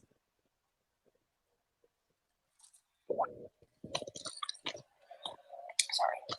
Okay. Now, here's where we get into it. The next thing to think about is this pillar called sacrifice to find your position. And there's this quote that I really like. You're either a wandering generality or a meaningful specific. a lot of times when people are creating a brand, creating a personal brand, creating something for their company, they fall into this trap of the everything trap where they try to be all things to all people. For example, I'm going to make, it's just a random example, a chair. And maybe intuitively you might think, obviously, the more people I can market this to, the better, right? Because then maybe the more people will buy it. But you have this chair and you're trying to sell it to kids, to adults, to old people, to young people, to people in Latin America, to people in Europe, to people in the United States, to rich people, to poor people. You're trying to appeal to everyone, and there's really no appeal in terms of marketing, because how can you get a really clear and concise message to all these groups of people if they're all so different? So you really have to, that's what's called sacrificing. You really have to sacrifice in the beginning and be okay with not trying to market to the whole world, and sacrifice and really find that position. And instead of being a wandering generality, be something really meaningful to a small group of people. So focus on what makes your brand unique and relevant to a specific group, and then sacrifice by excluding all the other potential customers that may not align with your brand's values or value proposition. So if we go back to my TikTok, who am I excluding here? I'm excluding professional engineers. I'm excluding people who aren't studying computer science. I'm excluding people who like are not following this track of like, I want to be an engineer and I'm starting from zero. And you might think that's counterintuitive, like, Kim, you should just make content for everyone. But then it's not going to be such a hit among a small group of people. I can make these random videos that appeal to everyone, but they probably won't get a lot of views because I'm not really offering a really clear value proposition to my audience. So to avoid this dangerous trap, you have to be okay with sacrificing. You have to say no to certain audiences. It sounds bad, but the truth is that every no is a deeper yes towards the audience that matters most. So it might feel weird, but every no is actually good because it means you're getting in a better direction for your specific group and you're getting a deeper yes from them. And now, in the early days, like I said, you want to sacrifice, you want to find your group. But later on, as your brand has established itself in the market, you can expand yourself and kind of catch wider by leveraging your strengths to attract a broader audience. So there's this like notion of position narrow, start with a small group. And then once you've gotten success with them, you can start to kind of broaden those horizons and catch a little bit wider. So another way, some exercises for you to think of when going through this is, who are we actually going to go after right now? Who is the audience? How old are they? What's their gender? What do they do for work? Whatever, however you want to measure, however you want to identify it. And then who are we not going to go after for now? Who do we not want to appeal to? And finally, the last thing is that a brand is built through authentic, consistent communication. And I'm gonna repeat it, it's a very long game. It's not something that happens in a day, in a week, in a month, or even in a year, or even in a couple of years. Building a brand, a personal brand, is something that takes a long time and it requires consistency. And some few kind of tips that I've picked up along the way that I think have helped me are really simple, is as simple as using the same photo across platforms. So if you go to my Twitter, if you go to my TikTok, if you go to my LinkedIn, I'm using the same photo of myself everywhere. And it just allows people to like kind of easily identify you and see, okay, when people see this like picture with the pink background and the green like leaves behind me, they kind of associate it with me maybe a split second before their brain really realizes it's me because they've seen this picture so many times. I use it in all my talks when I go give presentations. I use it everywhere that I have to submit a headshot. I use this one. And it seems kind of silly, but it really does kind of create this like image in people's heads. Another one, obviously, you guys probably know this, is having the same handle across platforms. It just lets people find you and identify you, and having a consistent style and messaging.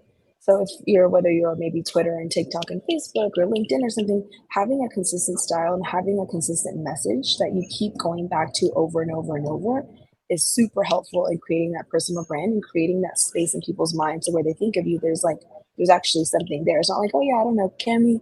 Yeah, I don't really know. I see her around, but like, I have no idea what she does or, what she's really into. Now, when people see me, they're like, yeah, she works in Web3. She's always talking about this. She's super critical. She's a hypercritical voice, and she does a lot of education stuff.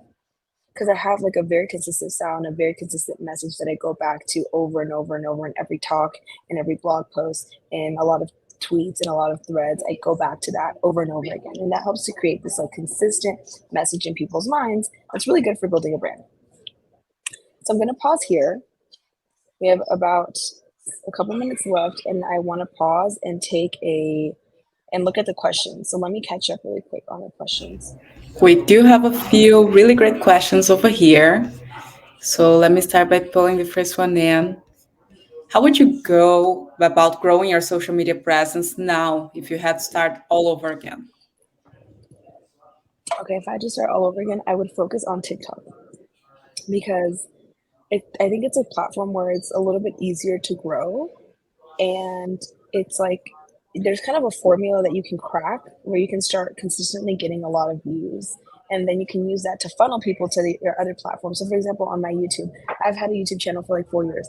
For 3.5 years, no one ever watched any videos. I had like less than 100 videos, 100 views on these videos, and it was really hard to crack YouTube. But once I figured out that I could funnel people from my TikTok to my YouTube started getting like 1,000, 2,000, 3,000 views per video, which is not a lot in the grand scheme of things. But for me, coming from like 10 to 100 views, that was really good.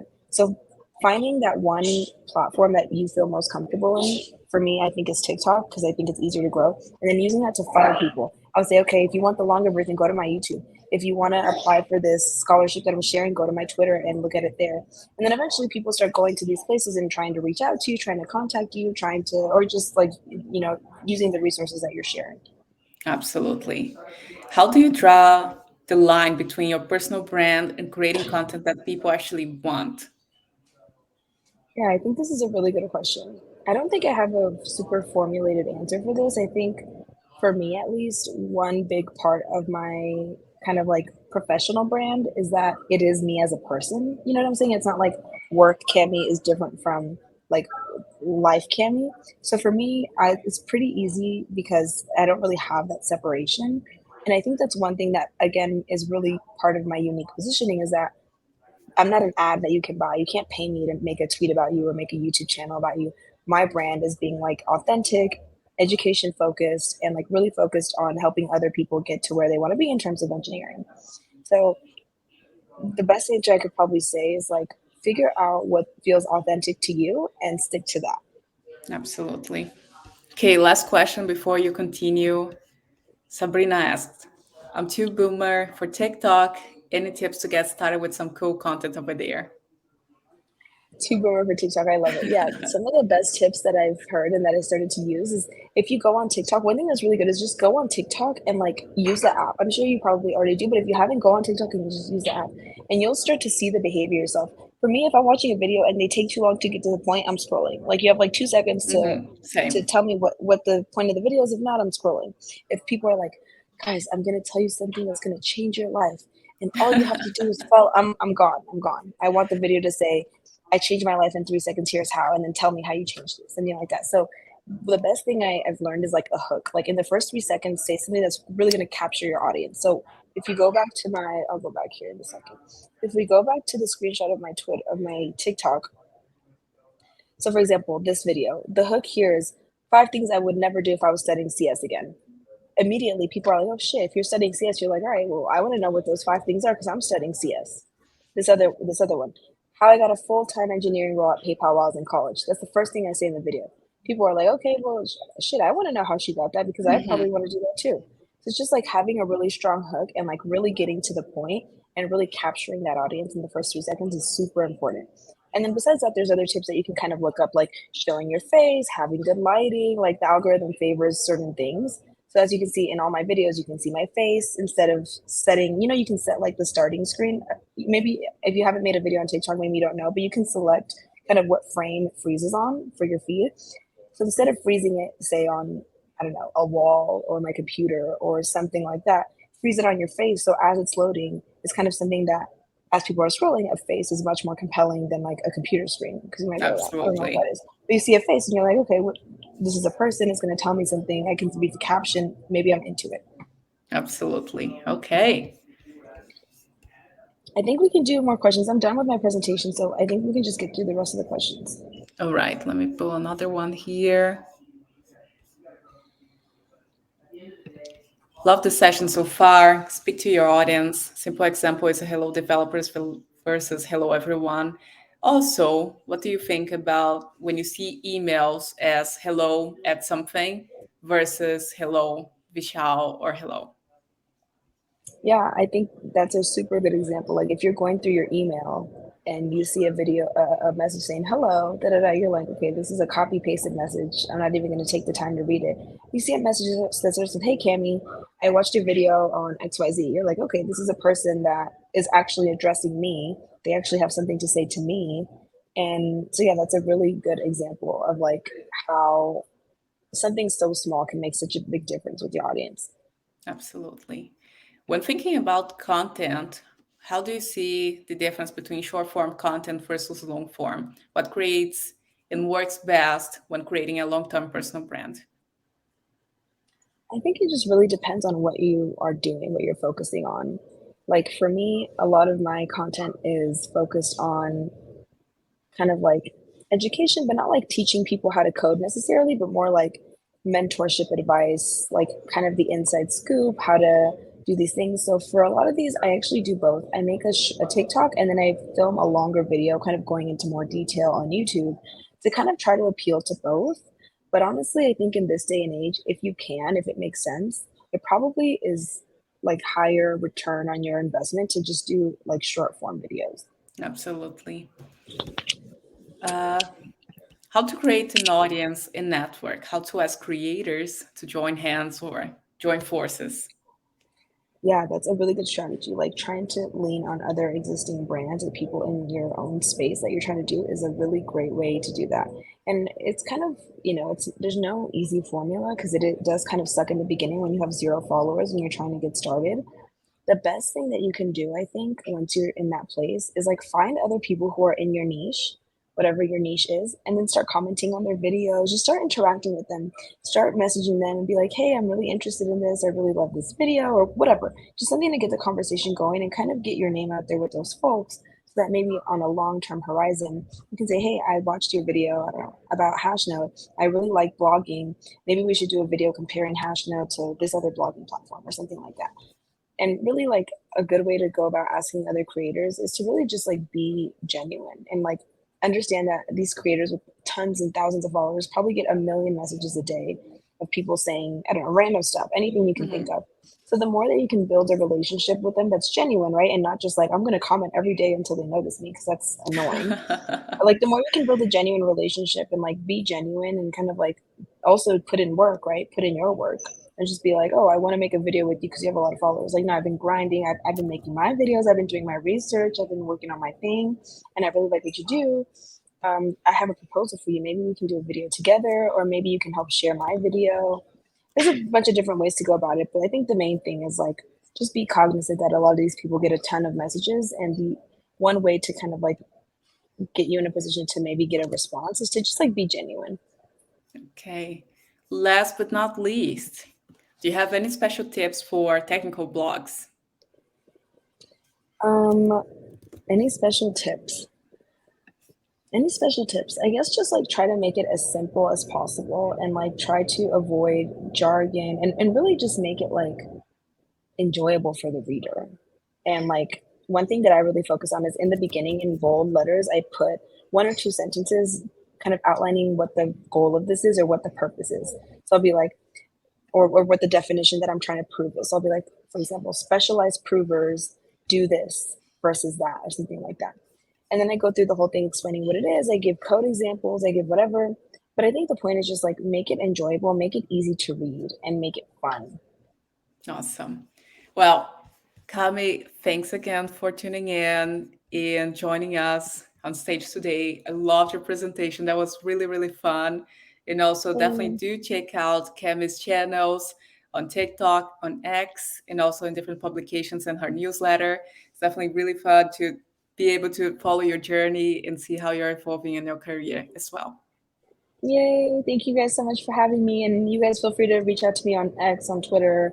I try to do my best to respond to everyone. So if anyone has any questions, feel free to hit me up. Amazing. Thanks, Kami. Okay, guys.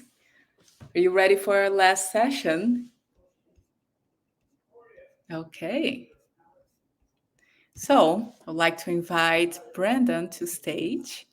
Hello, hello, sir. How are you doing? Hey, Danny, doing good. Thanks for having me. Absolutely. I'll let you take some time to share your screen, get your presentation up and running. And guys, for this next session, we have Brandon Street Matter. We're going to have a session about designing better developer experiences. I'm really, really excited. If you don't know Brandon, he was together with us in the Outer Base Hackathon, which just ended and was really fun. So I'll let you take on the stage. Let me bring your presentation on board and have fun. I'll be here in the end of your presentation to bring the best questions on stage, okay? Awesome. Thanks, Danny. Yeah. First off, if you all did participate in the hackathon, thank you. That was amazing. Appreciate Hashnode helping us set that up. It was a lot of fun, and we got a lot of really good feedback and projects out of there. But today I'm going to be talking about how to design better developer experiences, and kind of what that means and why I'm the one to be talking about that. So as Danny said, I'm Brandon Strittmatter. I'm the CEO and co-founder of Outerbase. Prior to that, I led design at DigitalOcean for a lot of their developer experiences, including their managed databases, their app platform, even like things like API and support. Before that, I was a founding designer at a startup called Containership, where this is when Kubernetes was first coming out. We just took Kubernetes and tried to make it simple and accessible. And again, I've just been living and breathing cloud and dev and design for a while now. And like I said, I'm trying to build a better developer experience, right? My background, again, is in design. It is in working in dev tools. And we actually just got through the Y Combinator batch. We entered on the idea of, hey, can we make databases, a more friendly and more usable experience? We were able to successfully get into Y Combinator and build out a really powerful product based on that, hypothesis. So today we're going to be talking about why does design matter? Where does it matter? How you can improve it, and the future design, and the end. That's it. It's a pretty high level, pretty short there. So why does design matter? You might be saying to yourself, just let me code, right? Like, design, I'll figure that out later. Let me build out a really cool product, and let me build out something super technical. I don't care so much about design. I've heard this time and time again when I'm at conferences or talking to, especially when you get into the more like the Kubernetes space, talking to people who care about infra, and they would say like, oh, I just use the CLI, or, oh, I just use whatever API they already have. And that's fine, I guess for some people, if you are that advanced, if you are that expert. But I think we're adding something like more than 1 million new software developers every year. And as you're onboarding these new people, as you're bringing in these, kind of beginners into the flow, expecting everybody to understand how to use the command line terminal, access APIs, and do all this from day one is next to impossible. And things coming out like AI and these chat interfaces are making the barrier to entry to software development a lot simpler. And so with the reduction of the barrier to entry, we need to make the tooling around them simpler and more usable as well. And to understand what I'm saying there, let's go back a few years. So I'm going to age myself a little bit here, and hopefully some of you can remember some of this stuff as well. But back in the day, your website used to look like this. It was a bit jumbled. There was stuff going on everywhere. You didn't really even know where to look. Even the product screenshot was super confusing. Not this, right? Like linear has kind of been the de facto standard on how to design a beautiful developer tool website for a while now. And you've seen a lot of clones come up around that. And it's because they've made it so simple to understand. Cloud used to look like this. And, AWS, I know, kind of still does. But there have been a lot of tools coming up around it, like Railwave or Cell, that made of, deploying your actual infrastructure on cloud a lot simpler. Your IDE used to look like this. Basically just a notepad, right? And now we have things like Cursor or Copilot that are sitting there writing code for you. I could never have dreamed that would have happened back in the day. And now we have just these auto-generating IDEs. Git, back we didn't use Git, we used FTP.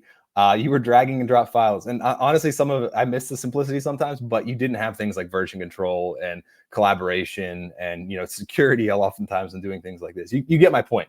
Again, the developer tools, the expectations have come a long way, and as you're building out a product or building out your ideas, you need to think about this as well. You might be saying to yourself, AWS is still really confusing. I still don't understand it. They still have 1,000 products, and it still doesn't make sense. And you're right. They have catered their product to focus on those people I was talking about earlier who love the, working in like APIs or with these hard concepts, but they kind of ignored the general developers, the noobs in the space. And so they built an entire ecosystem just on that. I mean, first there was Heroku, and then there's all these Heroku kind of ideas, these layers on top of AWS. You have Vercels and renders and railways that are all taking this, thing that is super powerful, but really, really confusing and making it simple. And you might say to yourself, well, where does DevX matter? Like, I get it. You're talking about, building a better app, building a better website. I get it. And so your website, yes, obviously, you want your website to be clear and concise from the beginning. You want people to be able to log in and understand what you do right away. Your app, another obvious one, right? Like, you want, again, Linear was able to build out a competitive product to Jira, just focusing on building a better developer experience. That's all they did. And they've got a huge following now because of that. Your docs, that's actually a really important place to focus. This is oftentimes people's entry point into your product. A lot of people ignore this and think of it as an afterthought and like, oh, you're lucky to have documentation at all. Whereas you should really focus. I mean, Stripe has kind of set the de facto standard here on what developer docs should look like, on how to understand everything, how to reference everything, how to access everything. And honestly, it's been great seeing all of these kind of other startups or other companies trying to play catch up with their documentation. And last, your API. So this is, again, as people get more and more advanced and want to understand how to use your product, they're going to want to, interact with your API, and building out a good DevX around your API, making sure endpoints make sense and are quickly understandable and not confusing with each other. These are all really, really important things to be focusing on as you're building out your product. So let's talk about the developer experience lifecycle. This is something I don't know that existed, but it should. So I made a little chart for it. So you start out with discovery. Where do people find your product? How do people hear about you? So this is things like social media, blogs, word of mouth, advertising. Again, this is the DevRel stuff, right? People out there talking about you, hearing about your product. Next is the evaluation. So they've heard about it. Now they want to learn a little bit more. So they're looking at your landing page. They're looking up to see if you have reviews, or searching Twitter to see what people say about you. They're looking at your pricing and if you have any case studies. After that, you have the education. So how do I use it? Is there a quick start for me to get started quickly? Are there tutorials or webinars or videos or documentation for me to read? Next up is deployment. I'm getting started now. I want to onboard. I want to use your product. So I'm creating an account. I'm hoping you have some templates or some other ideas for me to kind of get started using it. I'm looking at your help center, reading your guides, and I'm probably joining your community to see what other people are doing. Following that, after I have a successful deployment, I'm in your product and it's going well, I'm going to start scaling with you. And so this is going to be things like, I'm adding in more compute, or I'm using more of your resources. I'm in there, I'm reading your change log. I'm seeing what new features you're releasing. I might even be reaching out to you for more personal or kind of like an upgraded support experience, because, I'm finding a lot of use out of your product. And from there, you have champions. So this is where, you are your kind of ideal user. This person is going in, they're saying giving you feedback like, hey, this feels weird, or could we add this to the roadmap? I would love it if you had X. They're asking if they can join your partner program so they can get, affiliate or referral kickbacks for, recommending your product. They're asking to be certified in your product because they love you that much and they've grown with you. And that leads you right back into discovery, where they're going out and they're talking about your product. They're, getting other people to join it because they are your biggest fans. And so as you think about DevX, it's not just one thing. It's this whole life cycle of all of these important pieces that all play together that build out a really solid developer experience. And now you're probably asking yourself, well, how can I improve my DevX? I'm here, I've started coding, I've built a product, or, I follow these tutorials and I have something, but I don't really know what's next. And thankfully, again, this has come a long way since I've started as well. You have things like talking to your users. So this is a Steve Jobs quote. You've got to start with the customer experience and work backwards towards the technology, not the other way around. So again, don't blindly try to solve problems. Talk to your users, understand the pain points that they're having, and then try to work on iterating on top of this. If you don't have users yet, you're really early on, talk to your friends, reach out on social media, try to get people to comment on it. If you don't have friends or following on social media, reach out to me. I'd love to look at your product. I'll give you feedback. I'll give you guidance and help. I think especially the developer community is great. And I love just working with and helping other people, trying to, solve kind of their problems. Again, this is another thing, like I said, that wasn't necessarily at the beginning, is the patterns and systems that have evolved today. They're amazing. I mean, back in the day, we were lucky to have Bootcamp, and now you have things like Shad CN, you have Radix, you have Chakra, you have Tailwind, that all make deploying beautiful and usable experiences really simple. I mean, you don't have to think about accessibility as much nowadays because a lot of those components are built from the ground up with, ARIA tags and everything in mind. You don't have to think about like, well, what pixel border radius should I use, because Tailwind solves that for you. And again, these are just, if you start with these and start using these, the designer, if you don't have a designer yet and you do hire one, they're going to love you because you're going to have a good base for them to grow on top of. Steal. And this is maybe a controversy thing, but if you see patterns out there or ideas out there, steal them. Steal Stripe's documentation, use that and make it your own. Steal, you like a component or a way something feels on another website, take that interaction. There's, I think it's Picasso who said, good designers copy, great designers steal. So as you're thinking about like, how can I make this better, especially in your early days, just you see something you like, just take it and make it your own. Again, I'm not saying, copy their content and everything they say word for word, but the experience, the overall way you interact with the product, make sure you're copying that. If they're engaging with their community in a certain way and it's working out really well, maybe take some guidance off of that and start engaging with your community that way. Start posting, Twitter posts. Again, be authentic. Don't just fake your brand, but start, engaging with your developers, your community in a way that, you see success has been successful elsewhere. And another thing you can do is abstract complexities, don't remove them. So what this means is if you look at a pilot cockpit, or another example I like to use is, I don't know if you all remember those remotes that used to have like the sliding panel on them where it was kind of like grandma proofing your remote. So you had like the up and down arrows, but for all the advanced buttons that you never wanted them to touch, you kind of hid away in this like sliding panel. And then if you needed to help them, you could access that. So think about doing that with your users. You're going to have power users. You're going to have those users that scale with you, those developers that scale with you, and they're still going to want access to a lot of these, core complex features. But as you're onboarding folks and you're getting people, using your product, maybe start by kind of just burying some of that so they're not getting hit with all of this right away. So next up is, what is the future of design? And I know a lot of things have changed lately. You keep hearing about AI, you keep hearing about all these different things. So what does it look like? What does the future of, creating or designing a better developer experience look like? And so the first one is AI. How can I bring that into my product? And again, I'm not saying using it everywhere. I'm not saying making your entire product just a wrapper around GPT. Although, I saw there was a Hacker News post the other week. I think Tony had created a better UX. Tony Din, a UX around ChatGPT, and I think he's making 40K MRR just from making ChatGPT more accessible, which is amazing. It's great. And so if you think about kind of like how can you use AI to make your developer experience better? So for instance, at Outerbase, we had built out a EasyQL, which is our bot that allows you to write plain text queries on top of your database. It allows you to generate data visualizations. But maybe you want to build out a chat experience or an AI experience to make your docs more searchable, make your product more accessible. I think these are all great use cases for AI. Speaking of AI, there's V0. I don't know if you all have seen this. It's Vercel's newest feature. It's a tool that'll help generate entire design systems and components for your product just by chatting with it. So you can iterate on it. You can generate, I've seen people build out entire landing pages and web pages using V0. And last is, AGI. Again, I don't know how this is going to impact developer experience and design, but I know it will.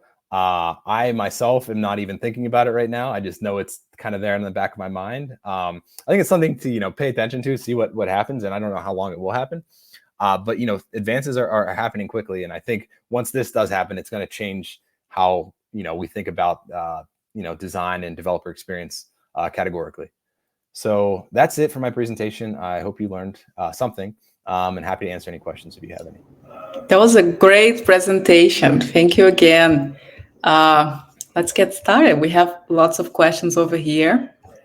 And first one I would like to bring on stage is Raiden's question. So what are the best examples of dev tools with best-in-class UI experience we should be getting inspiration from? Do you have any favorites on that end? Yeah, so there's a lot there.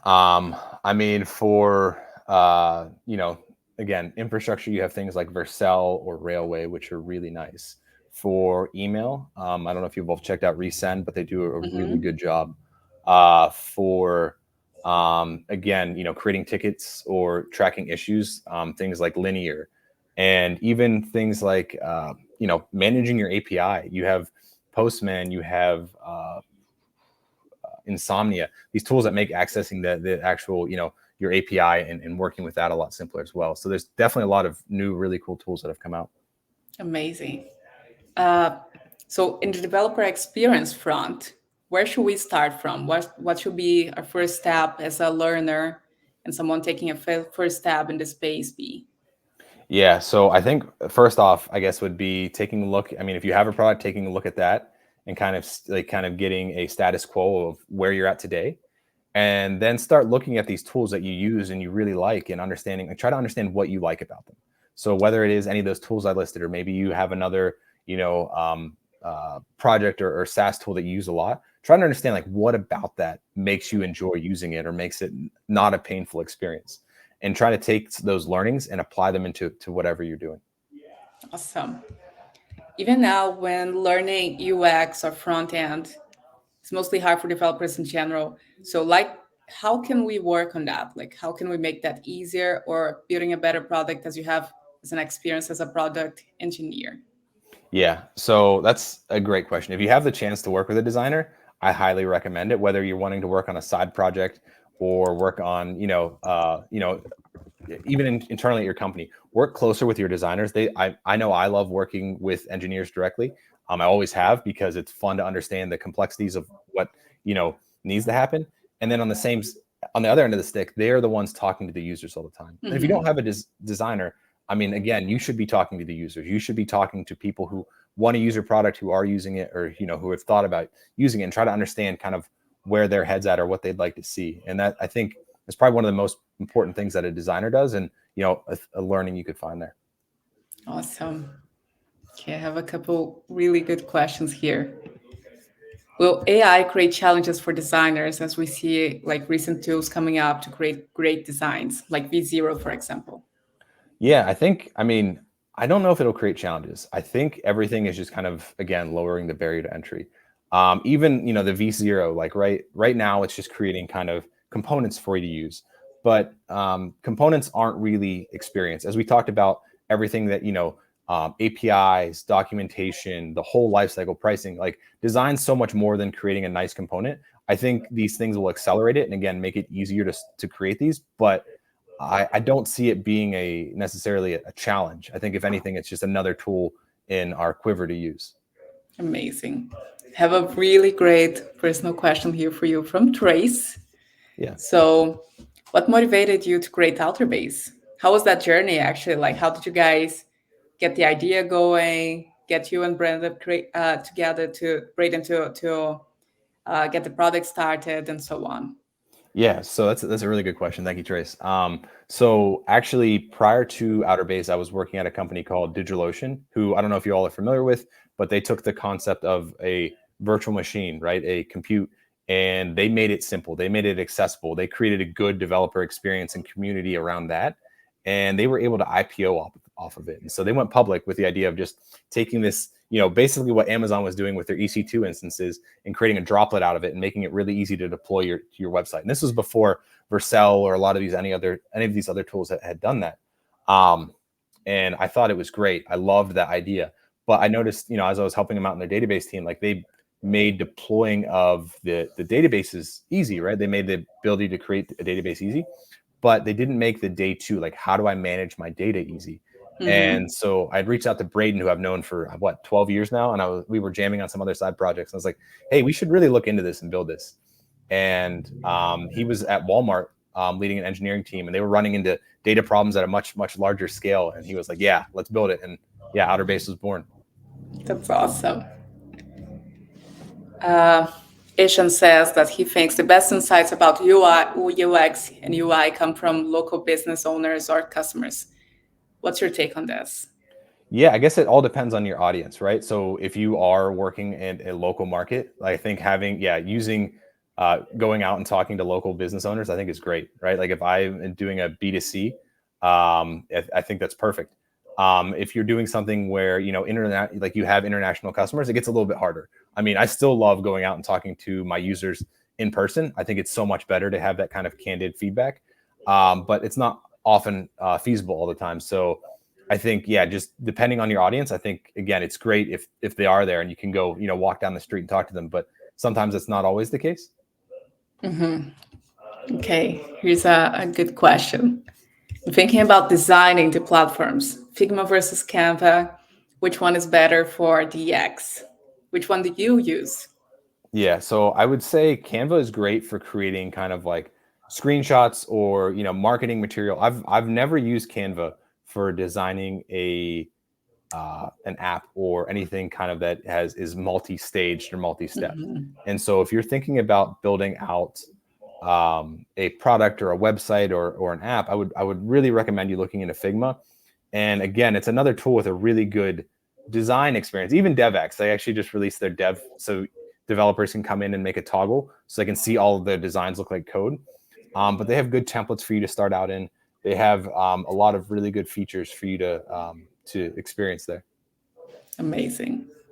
Okay, one last question from Audrey. Why do you think people would choose Linear over GitHub project for tracking when the entire code base is hosted on GitHub? Yeah, that's a good question. So again, it depends on your team, right? So GitHub is great if your team is just developers. It's a really good product for them to all come in, understand what's going on. But GitHub has built a tool that's targeted at developers and not so much targeted at product managers or designers. And so if you have non-engineers on your team, oftentimes expecting them to understand the kind of informational architecture of GitHub can be challenging. And so tools like Linear, even Jira, make it a more all-encompassing thing where anybody at the company can come in and easily create a ticket. Not that GitHub couldn't get there, it's just that's kind of been their demographic who they've targeted versus these other tools being a more company-wide or broader tool. Okay. Do you guys have any more questions for Brandon? I see a lot of interaction in the comment section here about what you have been sharing. Do you have any product ideas you can share and where, in your opinion, developers are facing problems and we can work on it? Yeah, I mean, I think there's definitely a lot. I think thinking about, again, going back to, creating better documentation, I think there's still a huge opportunity there. How can you make that more accessible? How can you make that simpler for developers to do? Because usually it's an afterthought. It's like, I created my product. Oh, I better go create documentation. I mean, I'm guilty of that, right? I think most people It are. happens. Yeah. And so as you're thinking about what you want to build, if you could simplify that and make that, more accessible and easy, I think that would be great. Again, building out, using something like Stripe or, Twilio or one of these other kind of like best in class examples of documentation and push developers to all get there. I mean, I think the world would be a much better place for it. Absolutely. Well, I don't see any more questions over here. So when you guys do have more questions, please send them to Brandon. He's on X or Twitter as Burks. You guys will see his handle both on my tweets and also on Hashnode's tweets for today's sessions. So thanks again for joining, for making the time and sharing this awesome insights on building good developer experiences for developers. Amazing. Thanks for having me, Danny. We'll see you. Absolutely. See you. Okay, guys. How are you guys doing here in the comment section?